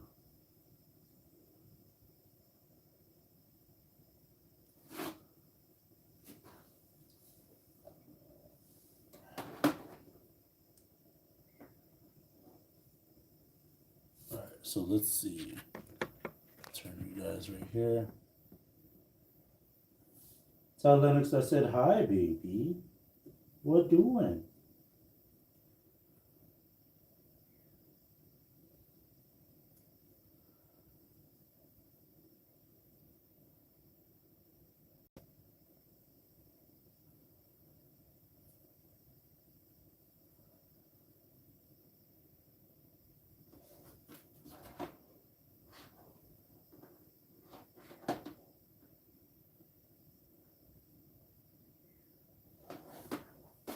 I'm gonna try this.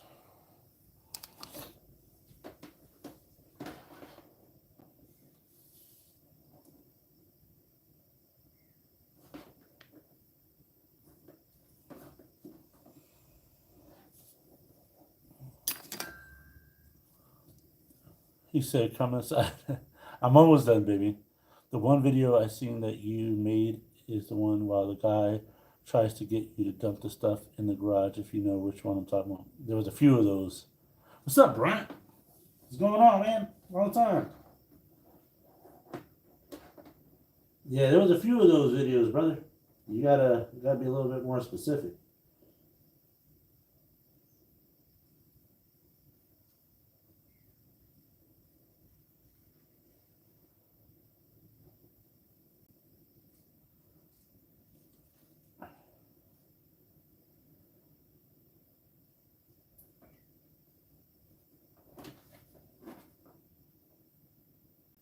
Yeah, I don't know how these wire splicer things work. So, back to square one. We grab two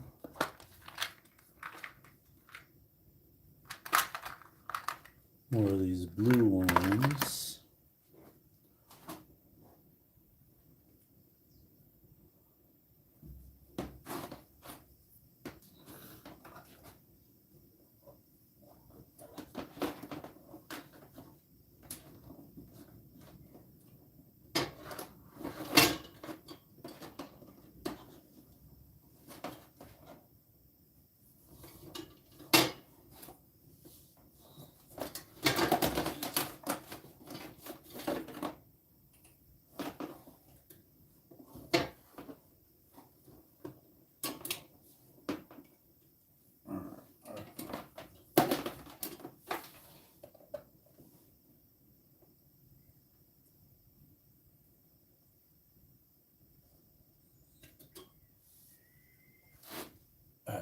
So,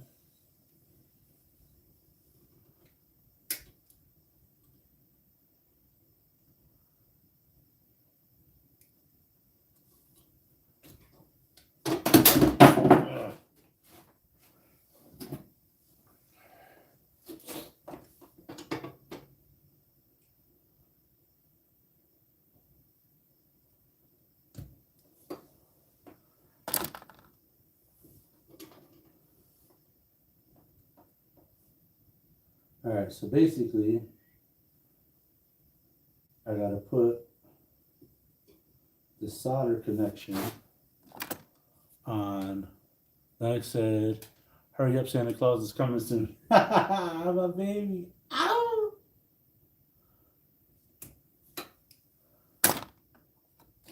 So yeah, I gotta put these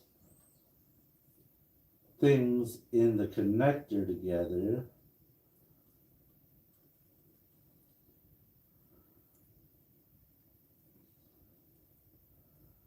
You know what? I'm not even going to waste my time. You want to know why? I'll tell you why. The Santa Claus is coming to town. Santa Claus is coming. I got wire nuts. He sees you when you're sleeping. So this is going to require 2 wire nuts.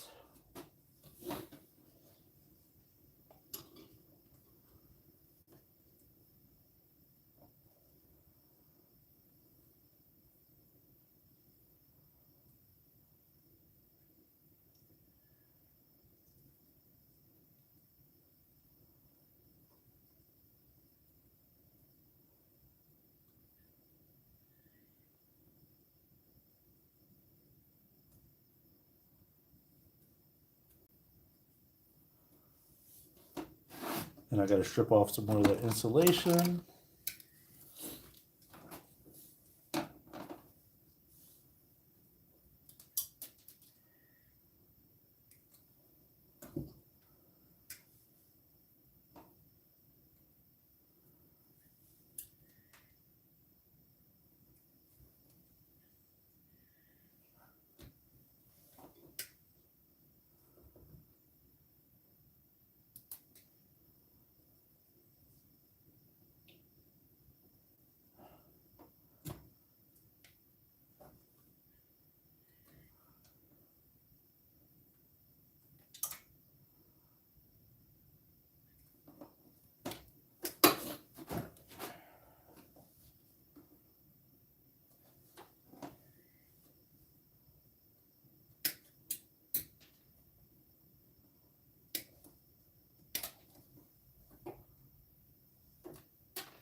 strip off some of this insulation.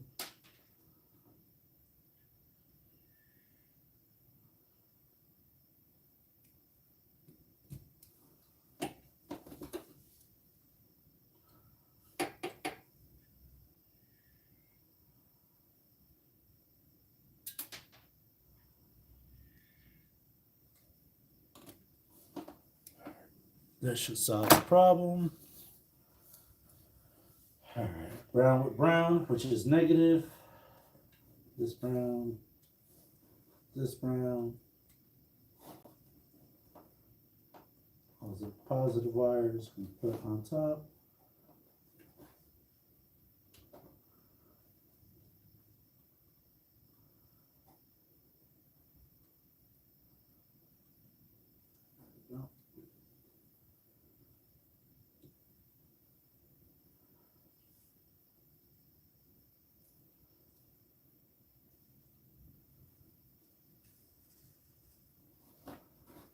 All right, brown with brown, green with green.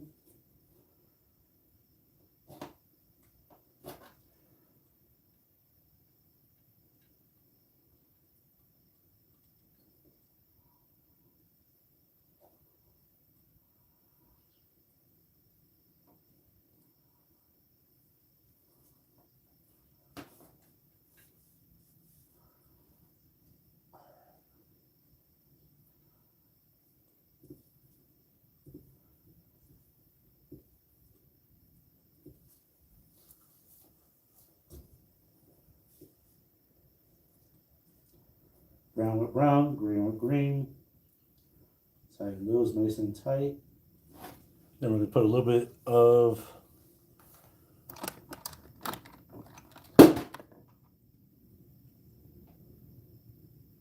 Papa is putting lights on the quad, baby.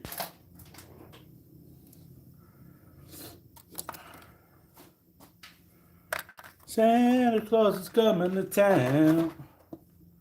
How was the weather outside? Weather outside is weather. It is not too hot, not too cold today. It is just right.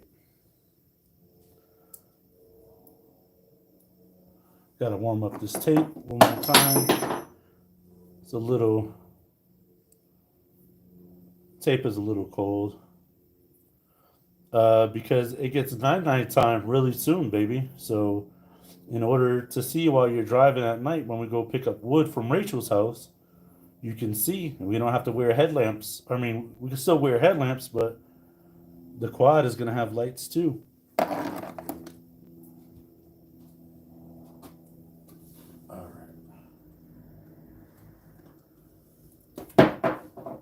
right. Keep dropping everything. There we go.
Cool.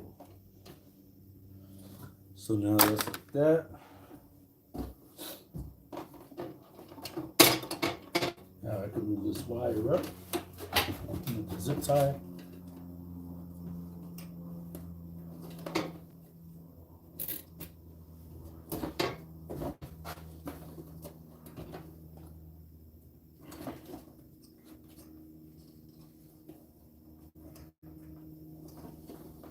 All right. My wire cutters.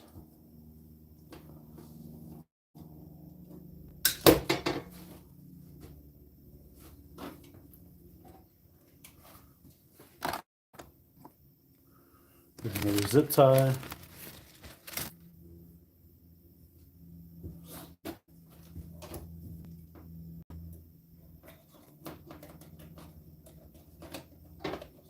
Making this, checking it twice.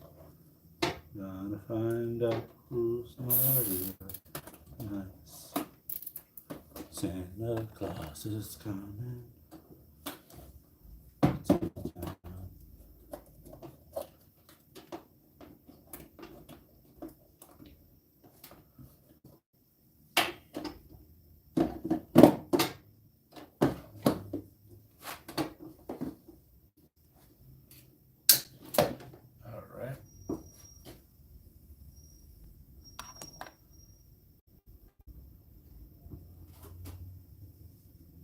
Oh no, I forgot something. I forgot to put the freaking switch on, man. Ugh. Guys, I'm losing it. Let me find out where's a good spot to put the switch.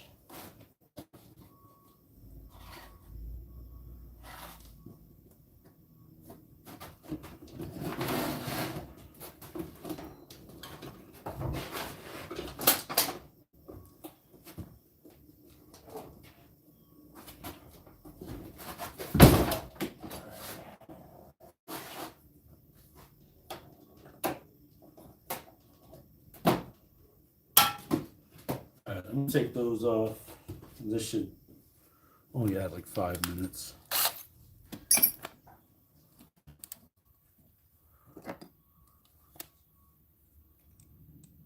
Okay, no problem. Alright. So now I'm gonna just take these out.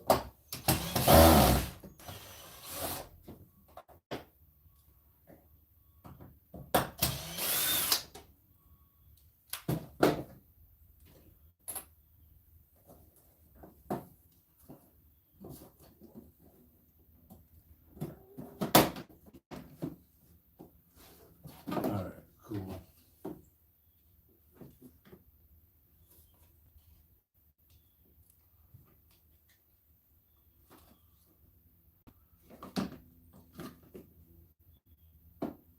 I'm gonna see if I could just drill this out and put the switch right there. That's what I'm gonna do. I got my big 1/2-inch drill bit.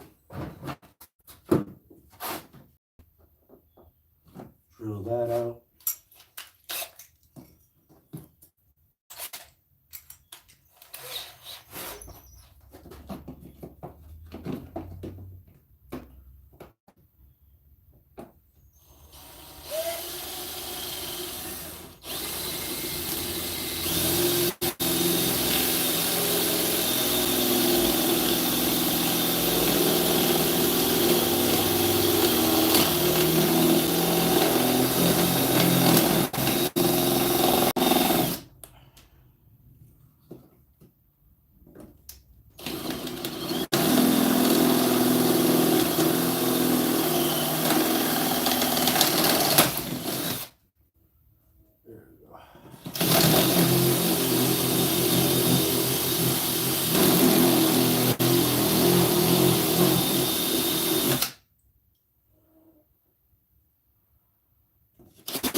Cool. Let me get my switch. Make sure the toggle switch fits in here.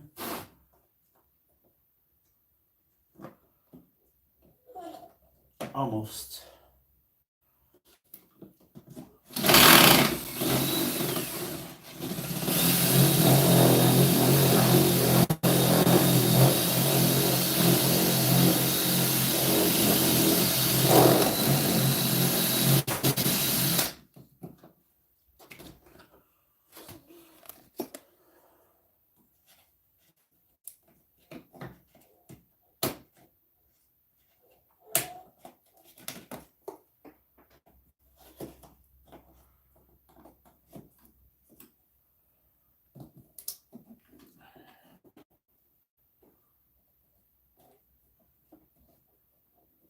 There we go.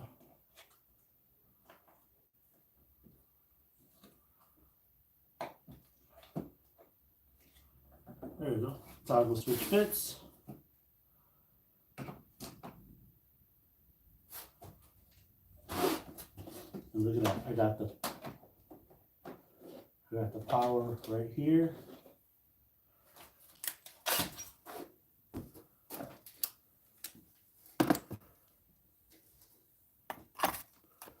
That's gonna go right there. Pick that up. A little bit. Pick that up. Put that right there.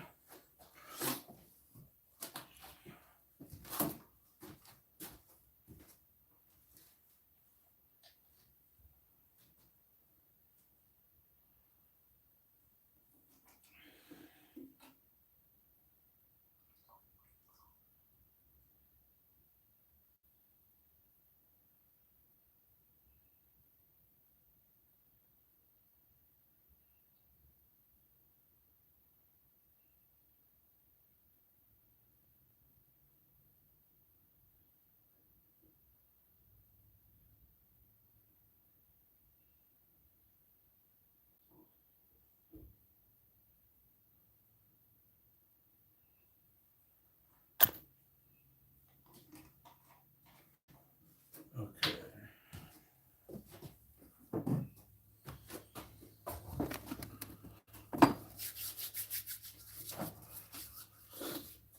All right, cool. So now I have access to the power right there. I don't really remember how to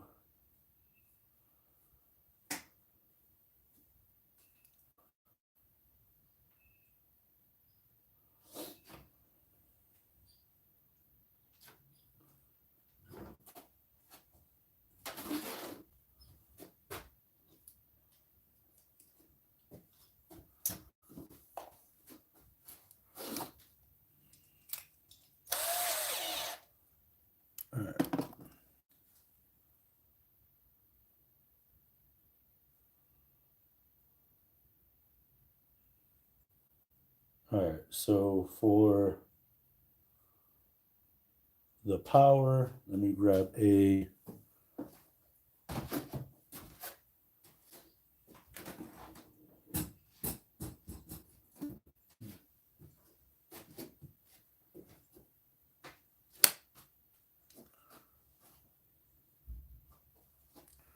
let me splice this, not splice it, but oh, I already have one right here.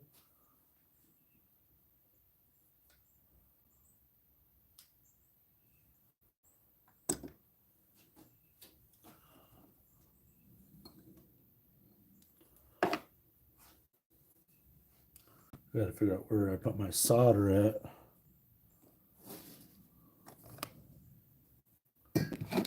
My solder should be somewhere around here.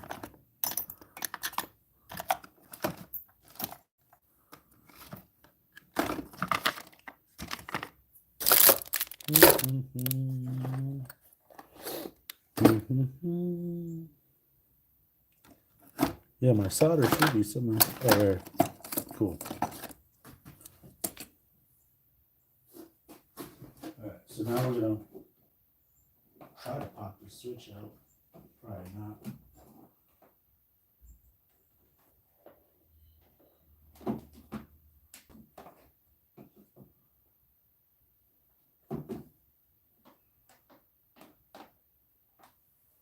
Let me see if I got some spade connectors and try to, instead of trying to solder this, spade connector should be here.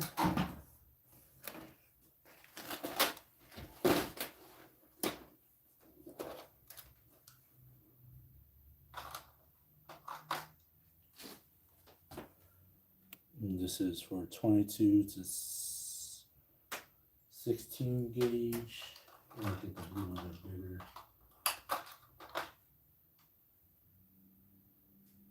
16 to 14.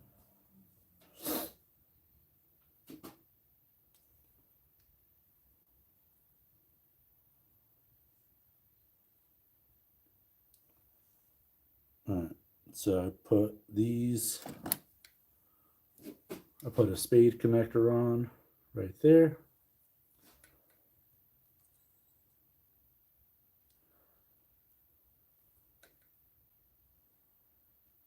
I'm going to crimp that.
Let me try to find another blue spade connector.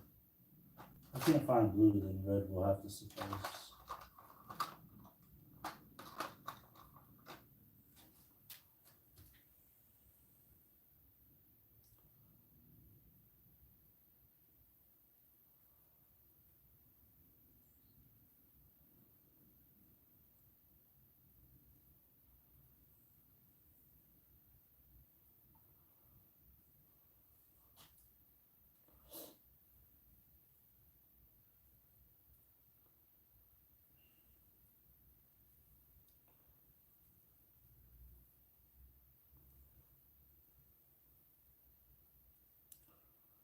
All right, got the red spade connector on.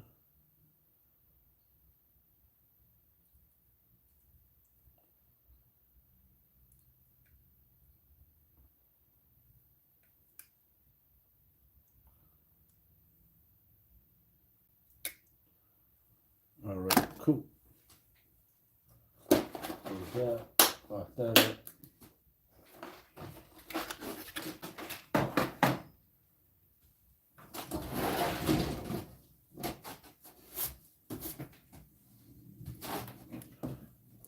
Alright, so now, not sure if you guys can see that well.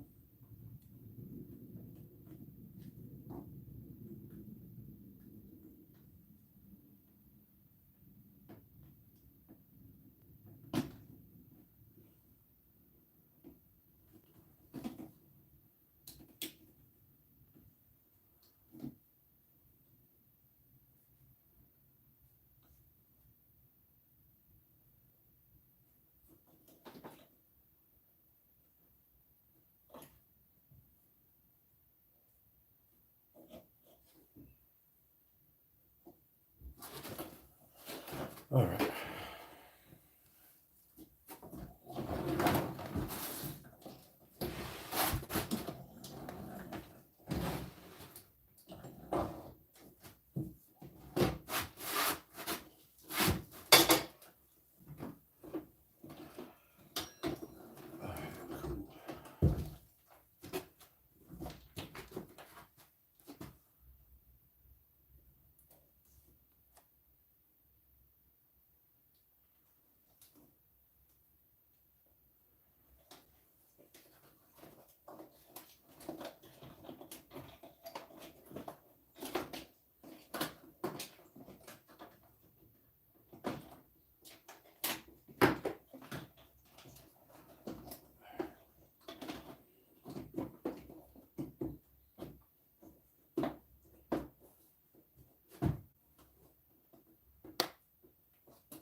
Alright.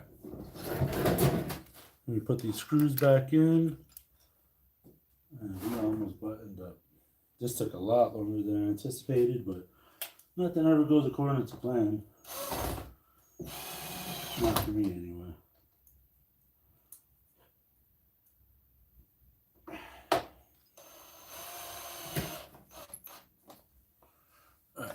that goes there. And thinking, you just take off this electrical tape from the wire nuts, and then just direct connect from there.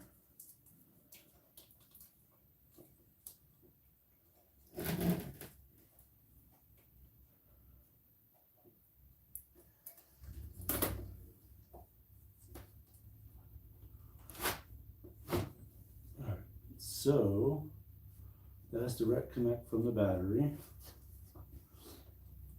And we find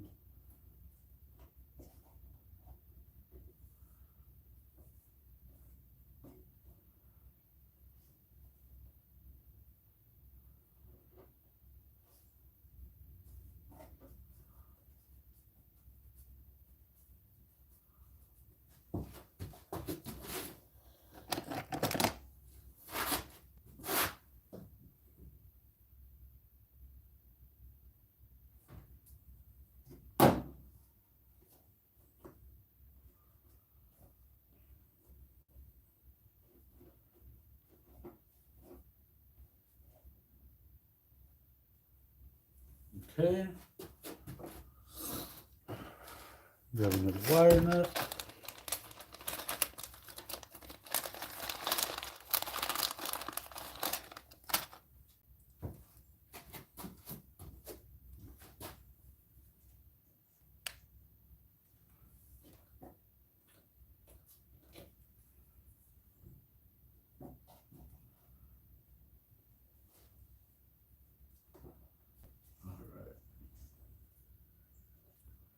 And these three wires, I'm going to put those together after straightening them. And we're going to connect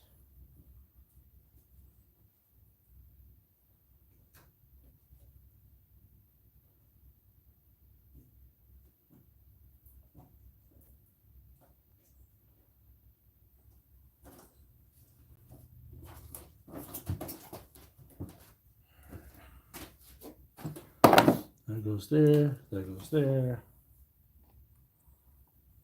All right. So now, moment of truth. And the other video I seen was when the woman claimed that you had damage show driveway and tried to meet you to drop it off on the other side. Yep. Yeah, that lady, she claimed that we obliterated her driveway. Which that wasn't the case at all.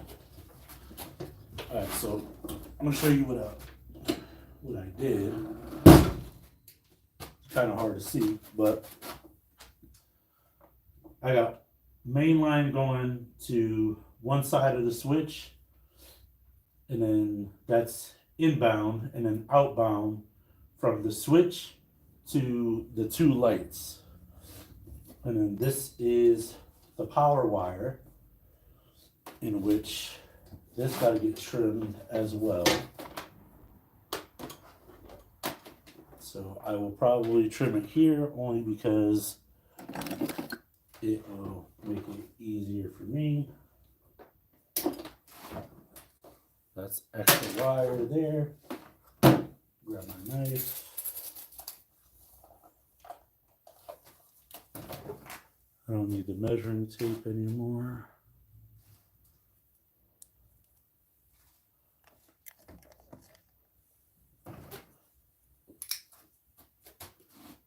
All right. Grab my knife. Splice these wires. Now I'm going to splice them. And then I'm going to strip off the insulation. And then I will show you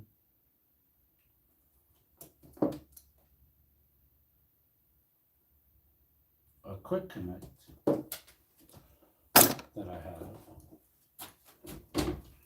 So first you want to twist these wires.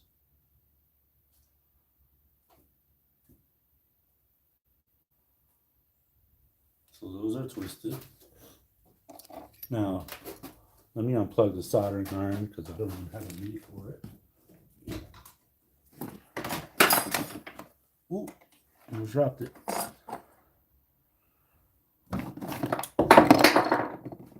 So this is a quick connect. We'll use red for positive, blue for negative. Put the wires in, snap them down. So this will be inbound, outbound, doesn't really matter.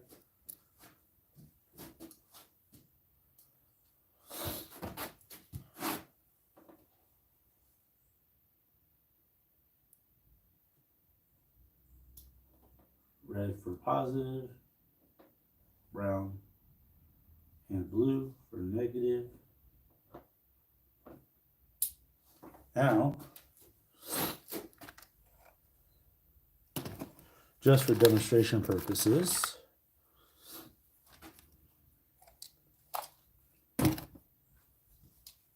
take this battery. We're going to plug it in here, but before we do, we are going to straighten out these wires as best as we can. And I think I got this on Amazon for like 20 bucks.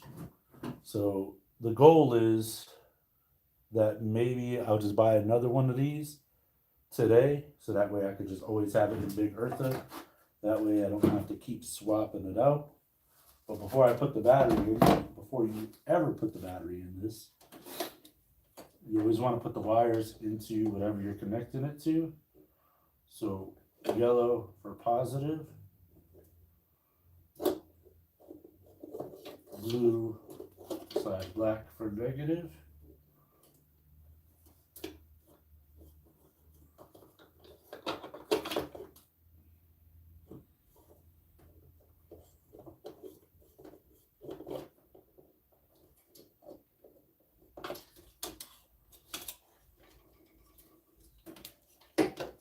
And then I think this is going to require a couple of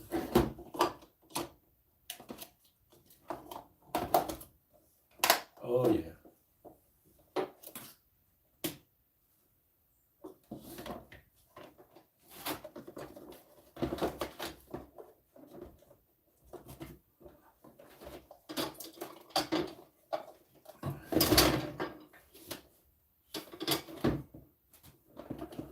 All right, let's see.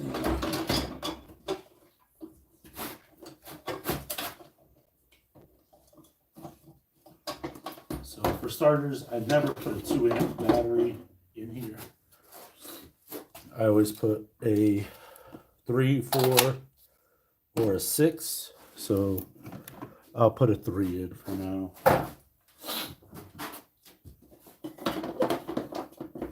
The reason why I'm going to do that is just for security reasons.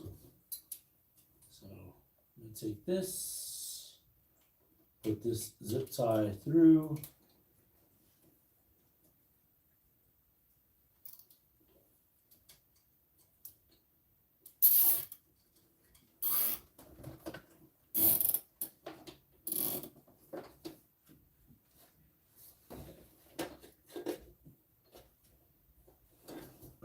And we get another zip tie for that converter.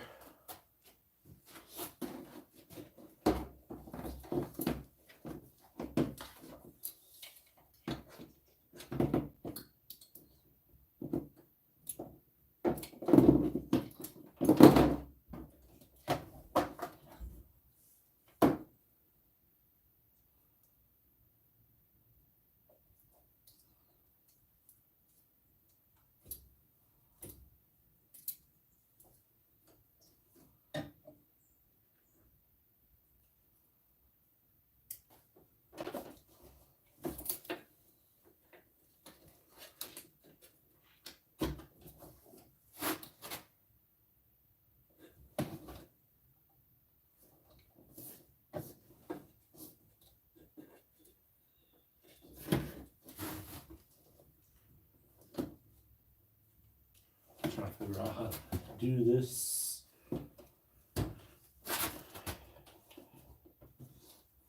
Maybe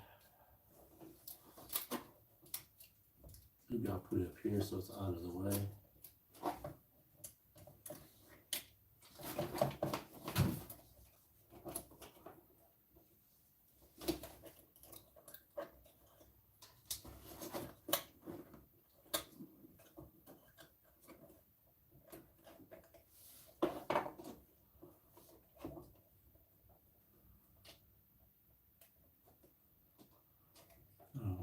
this is going to fit all the way around, but we'll try.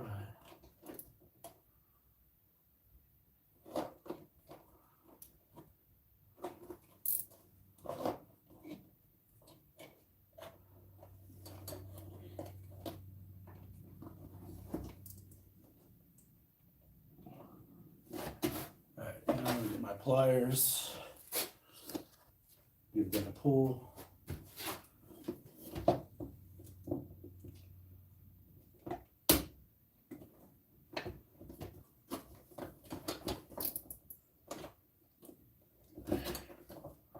So that's nice and secure.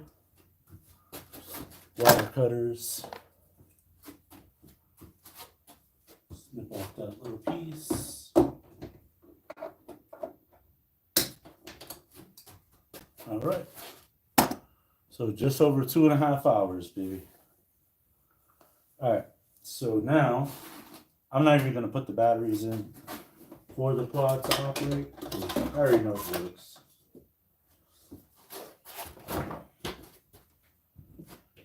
So now, show you guys what it looks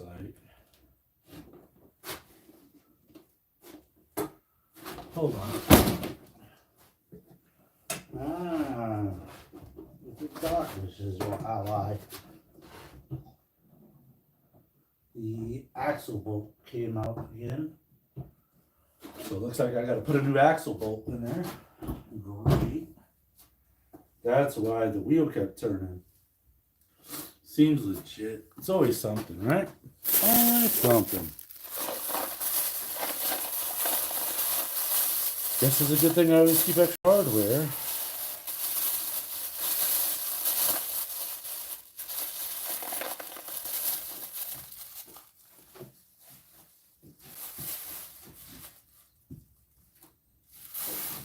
Grab my ratchet.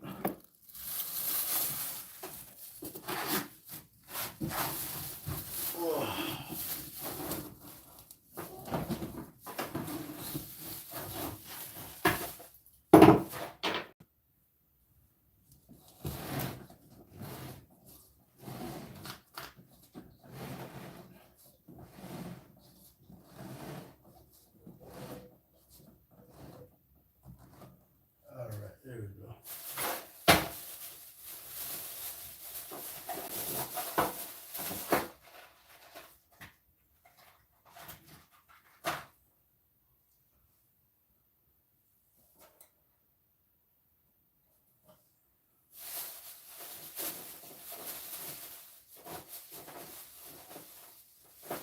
I don't know if I have one more in there. Let's see.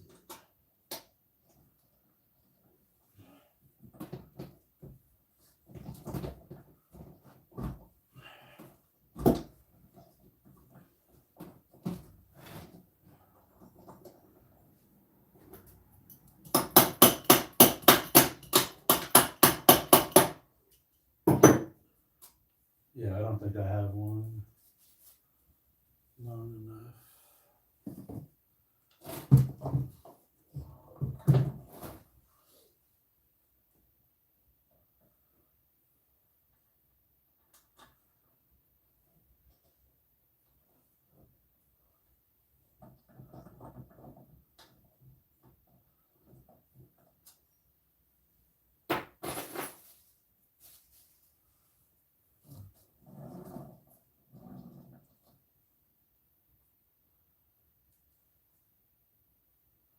And this is AED. I don't know if I have any more.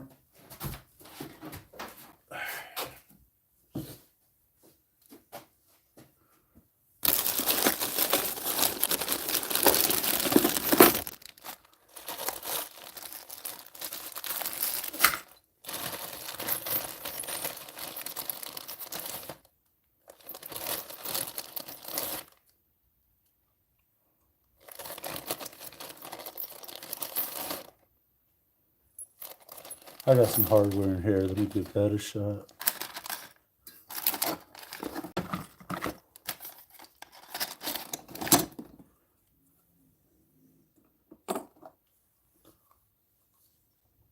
What's the next video you're gonna come out with? No idea. No idea. I was planning on putting together a Christmas video for you guys, but as it currently stands, not even sure. So part of the other reason why there's been a lack of videos is like a lot of the videos that I had on my hard drive got messed up. So I actually have to send that out for repair. And I should have grabbed a screwdriver while I was up there.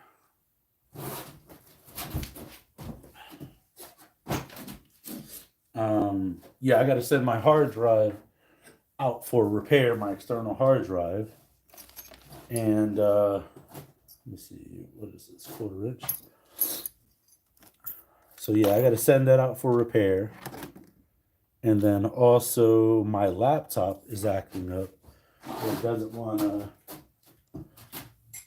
it barely even wants to function anymore, to be honest. So that's part of why there's been like a lack of videos.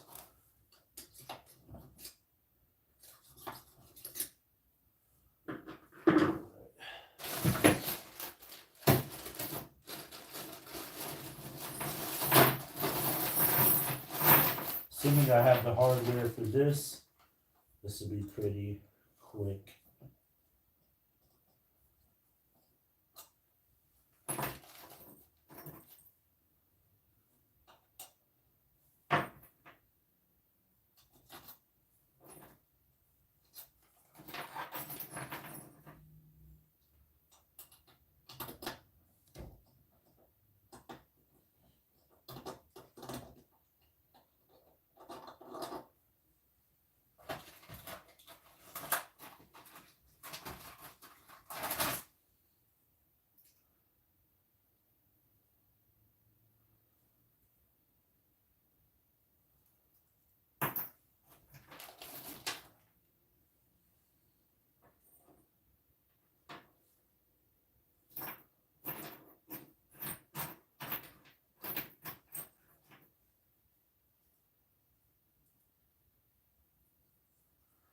Alright, I found something that will work.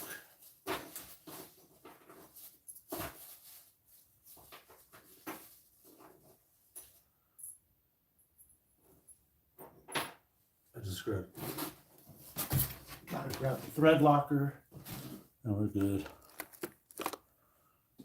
Got some thread locker.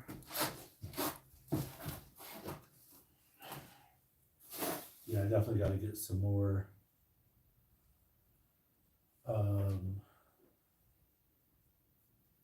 hardware for this. I don't remember if I drilled. I'm gonna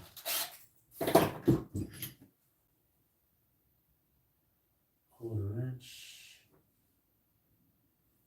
Yeah, I'm gonna freshen up that hole there.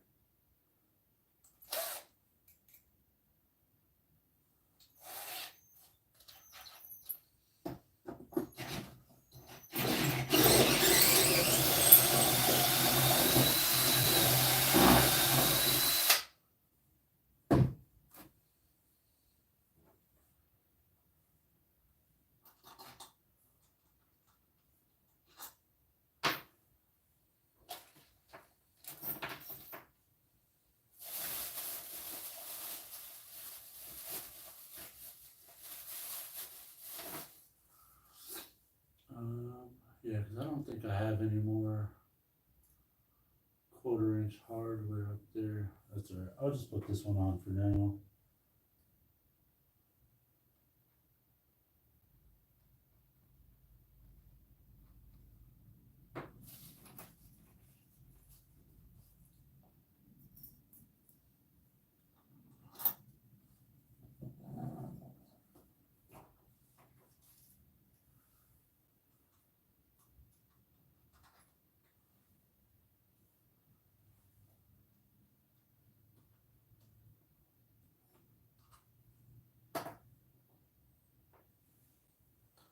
Alright, yeah, I'm just tightening this up.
Cool.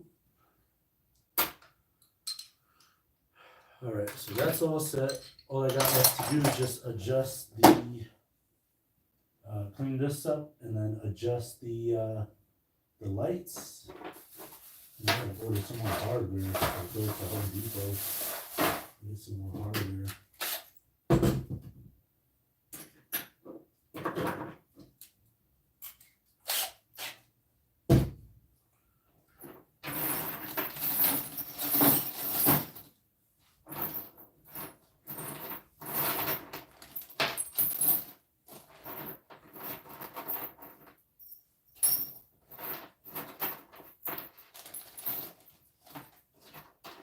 Give me 1 second, guys. I'm just cleaning up the hardware, and then I will show you guys what the lights look like. I'm not going to work on Big Eartha right now because I actually have to go inside, help the family decorate the Christmas tree, and I'll record that for you guys as well.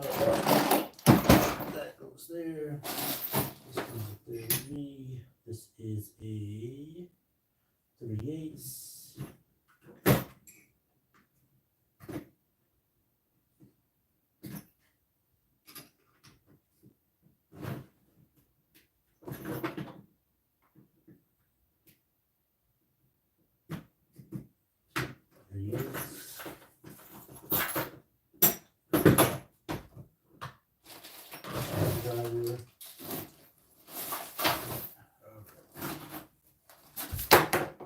Sharpie. All right, just give me 1 second just to get my life together here. All right. Let's see, that goes there. This goes here. Is it just going to be live stream from now on?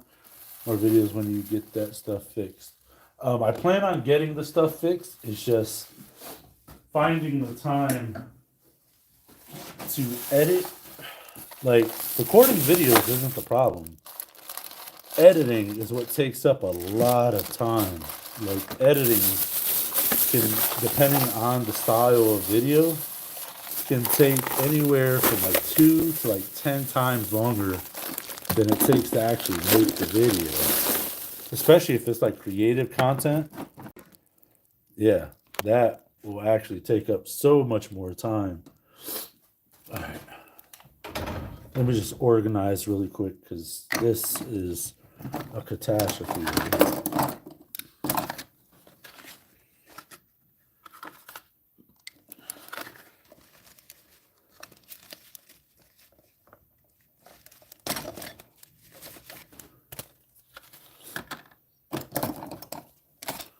Yeah, let me just organize really quick. All right. In case you guys didn't know, best air freshener ever. True North by Little Trees. Favorite. True North, I would like a sponsor if you will. Oh, yeah. Yep. Alright, let me just clean this up really quick. That goes there. Just command strips I'll just put up there for now. My crowbar. Put that up there.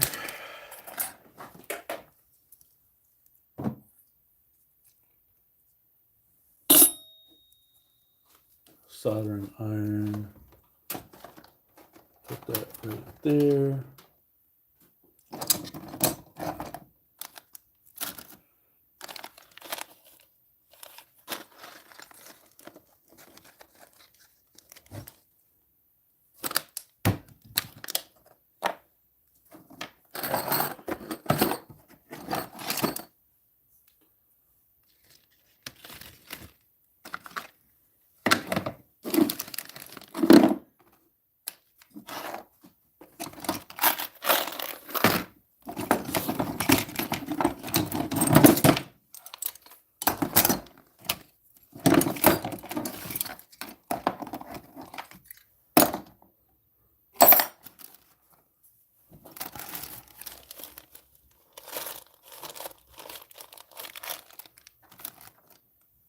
So from now on, it's probably not going to be any more videos from now on until you get it fixed. I mean, I still do live streams, but yeah, as far as like delivery videos, no.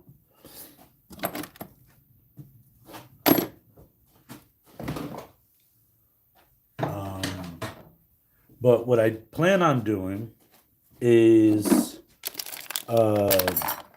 doing like a live stream question video, whereas the guy, there was a guy like upset customer or angry upset customer or something like that, where the gentleman was upset that we didn't bring the material to the top of his driveway or whatever.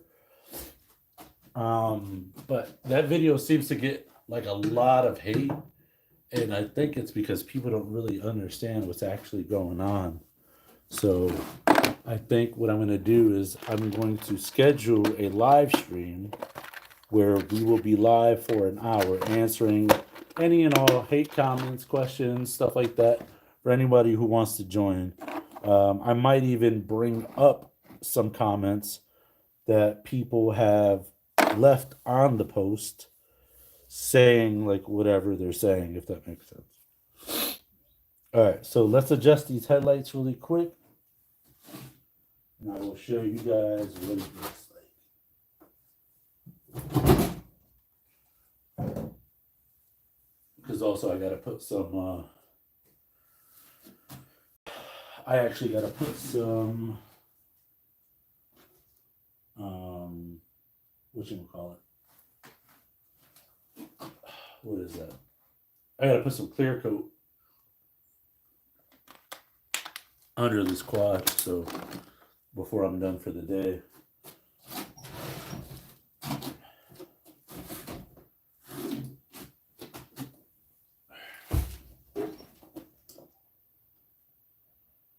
All right.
Make sure that these are nice and snug. All right, this one go out a little higher.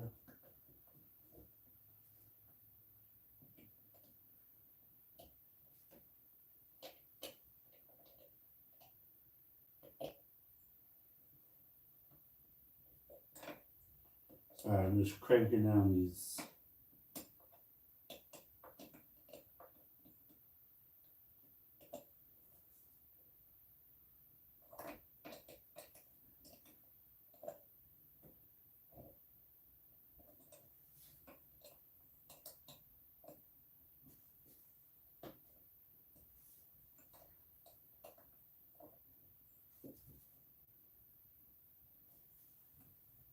All right, cool.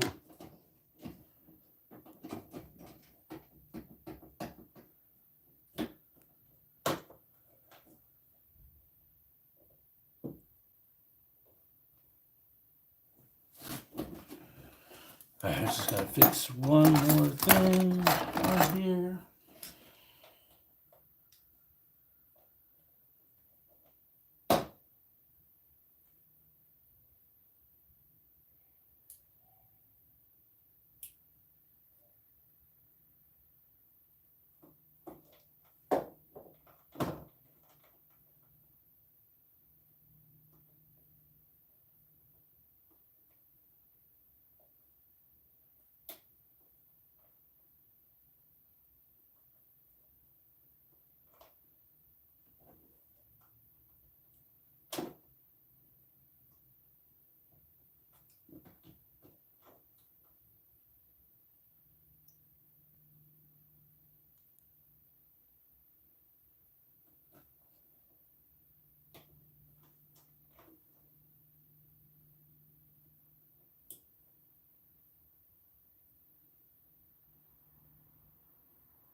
Alright, so I could get the green light to work.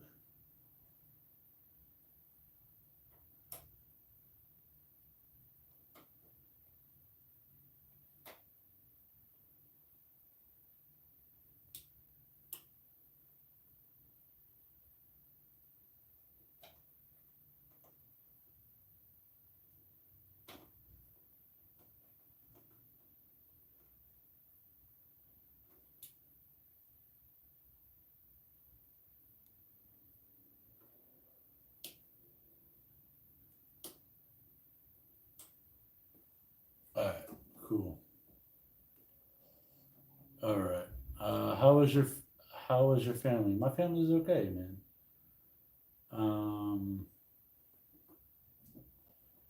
Let me flip this switch off. I want to see something real quick.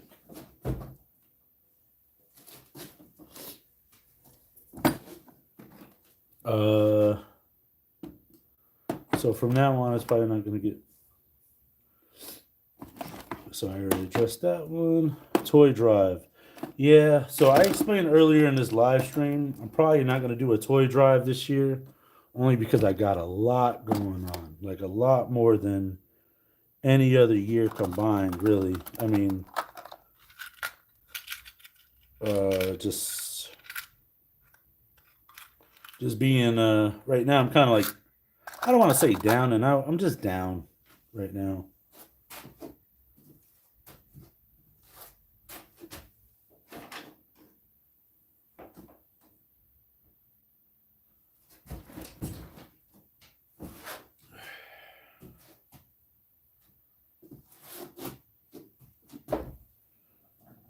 Oh, there we go.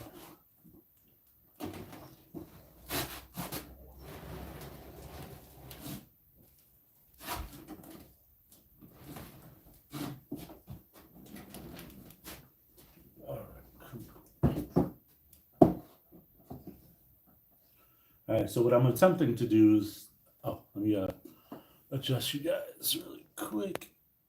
Sorry, I didn't realize it. Why didn't anybody tell me? All right, so what I'm attempting to do is get this power switch to work.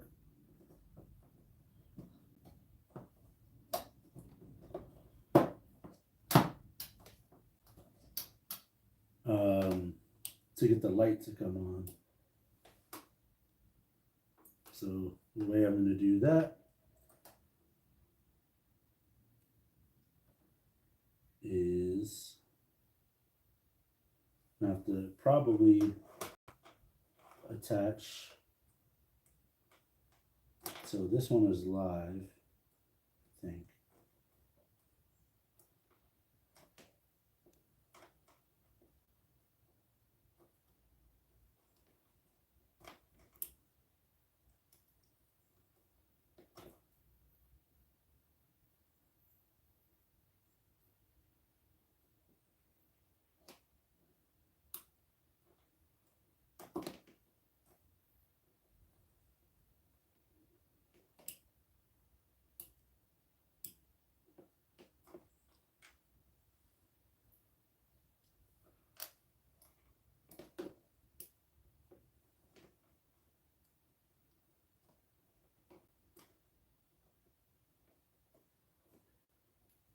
Trying to figure out which one.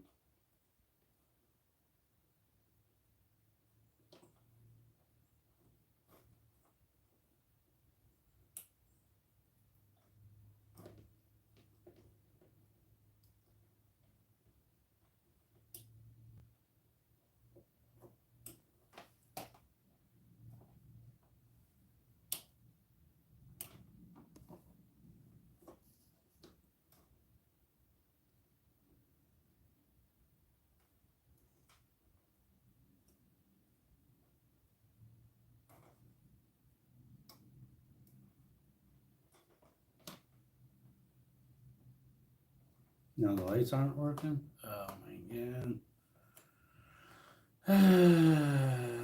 Jeez Louises.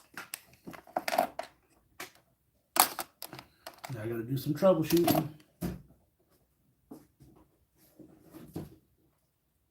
tap these two together, I should have lights, but no lights.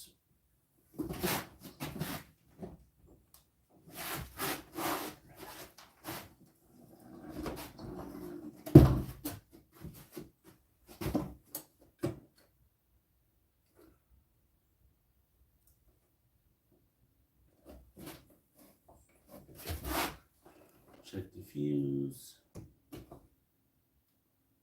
Fuse is good.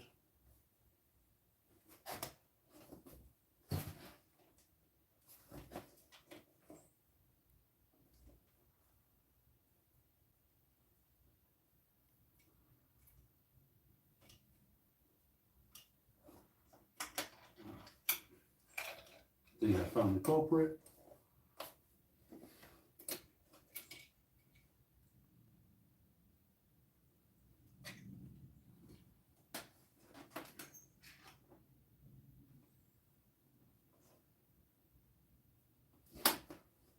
All right, so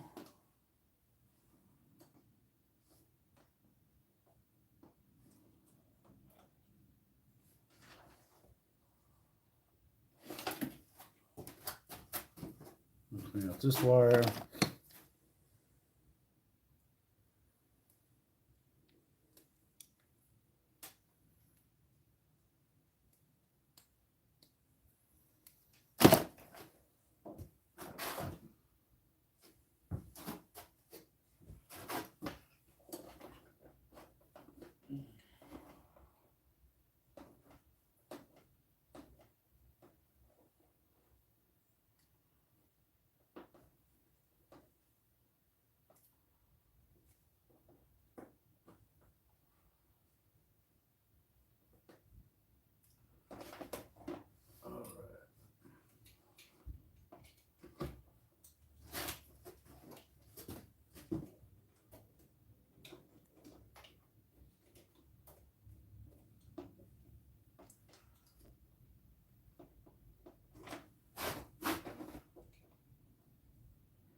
Okay.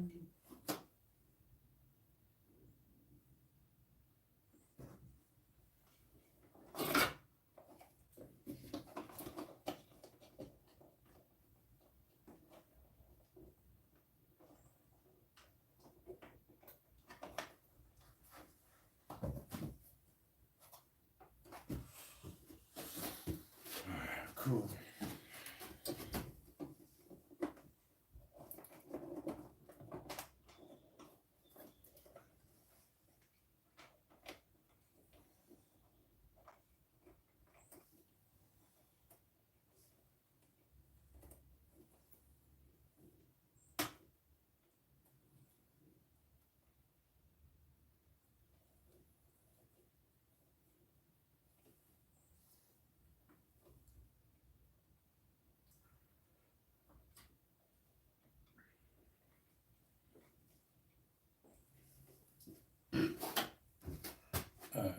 Power switch.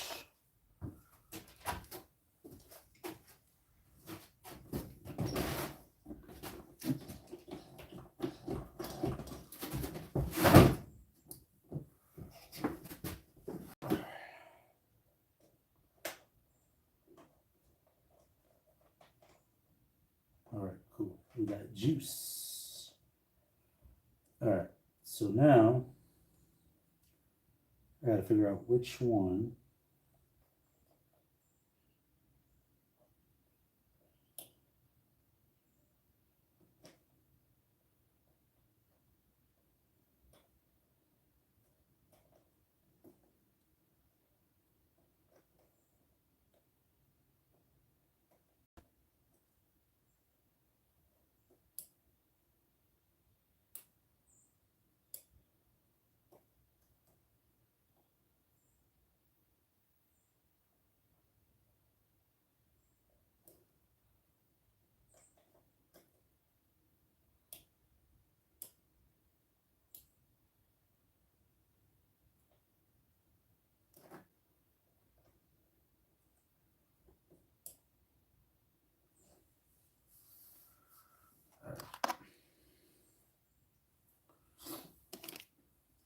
Yeah, so the point is to try to get this little LED to turn on. So what I'm going to do is I'm going to just strip this insulation real quick.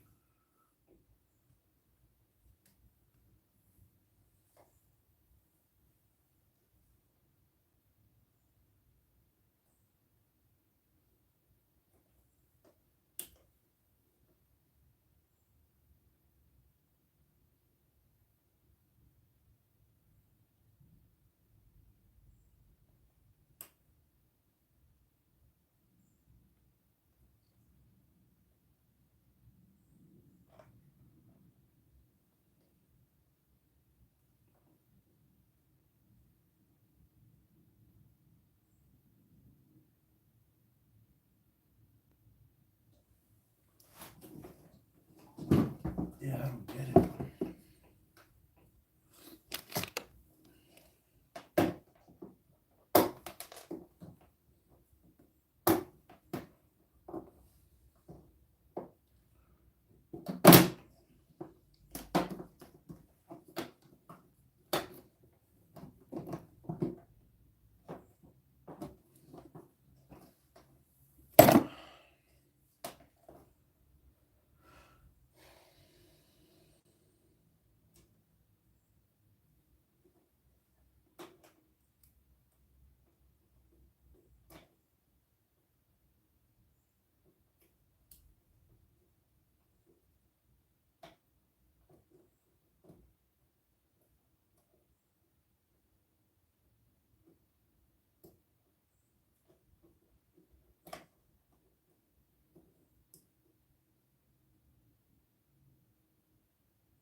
All right.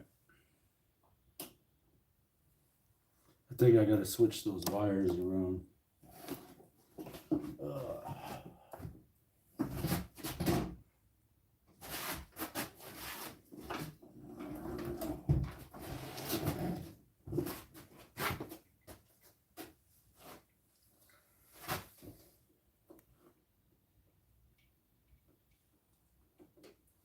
Okay, so that one.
All right, so switched over the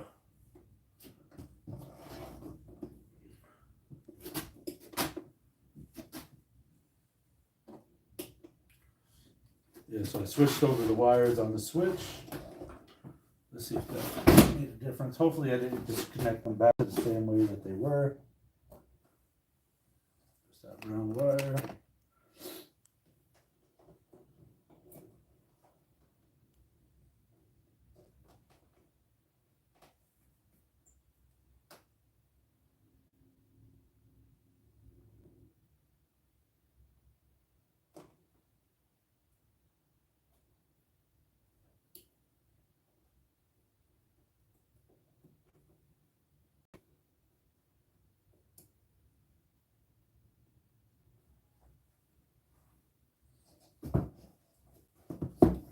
So,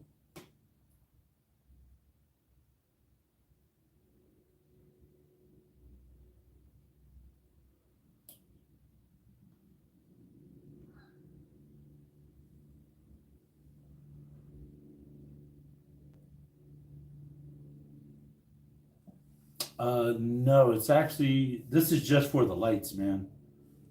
Just for the lights.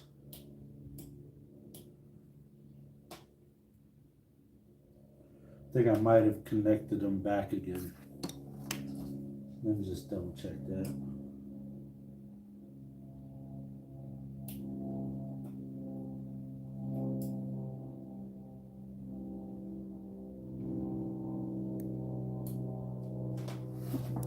Yeah, let me switch them one more time. Confuse them again. The quad works. I'm just putting on headlights.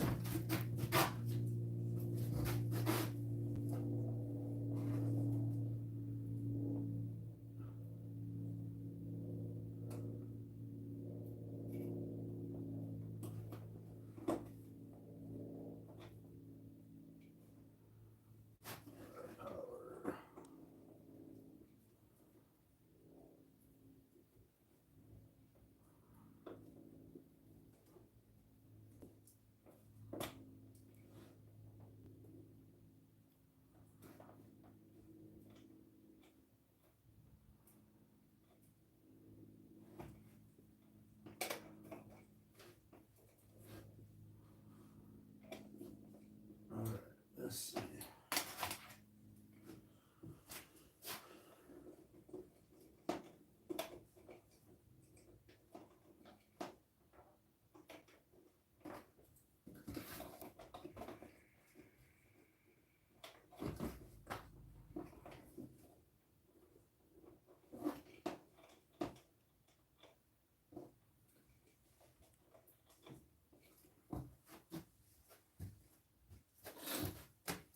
All right. So we got these two power wires right here. That's to go to the switch.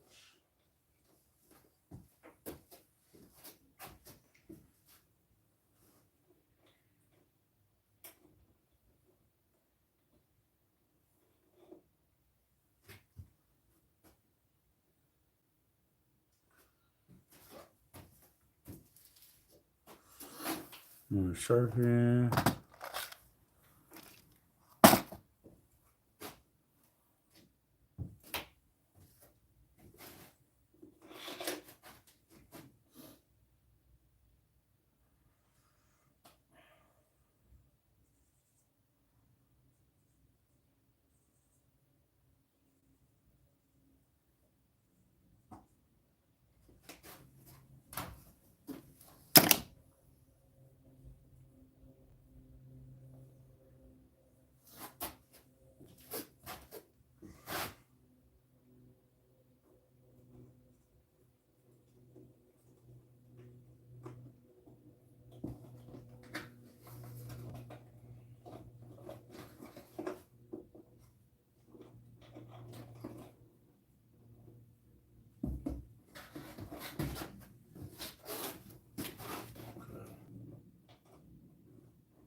Okay.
Yeah, at this point, as long as the lights work, that's all I really care about. I'll try one more time to make sure that the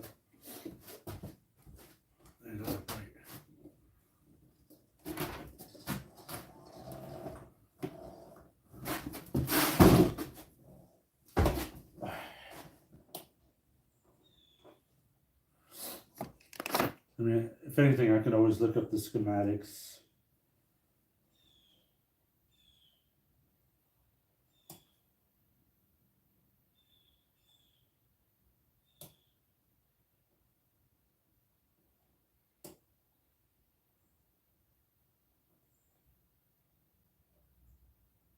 Yeah, I don't know. I give up. Words that you'll almost never hear me say, but today I gotta go decorate a Christmas tree. Oh yeah, I got my drill. Fix this.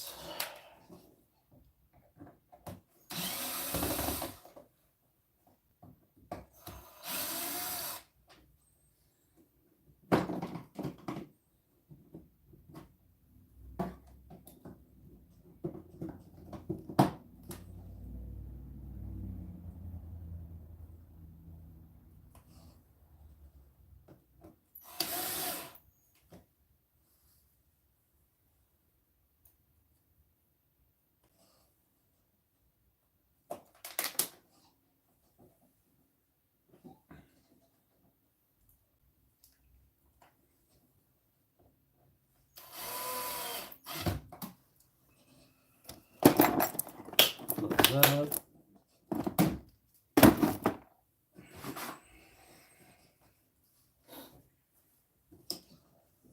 And headlights work.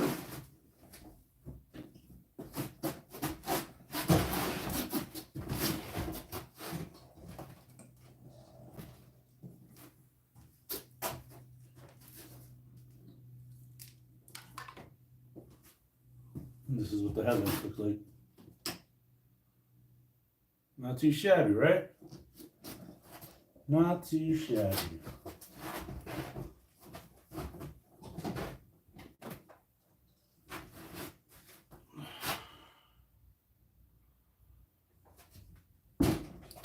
So that way, while we're out and about and we're doing what we got to do for the day, we got lights to light up the way. Not too shabby, right?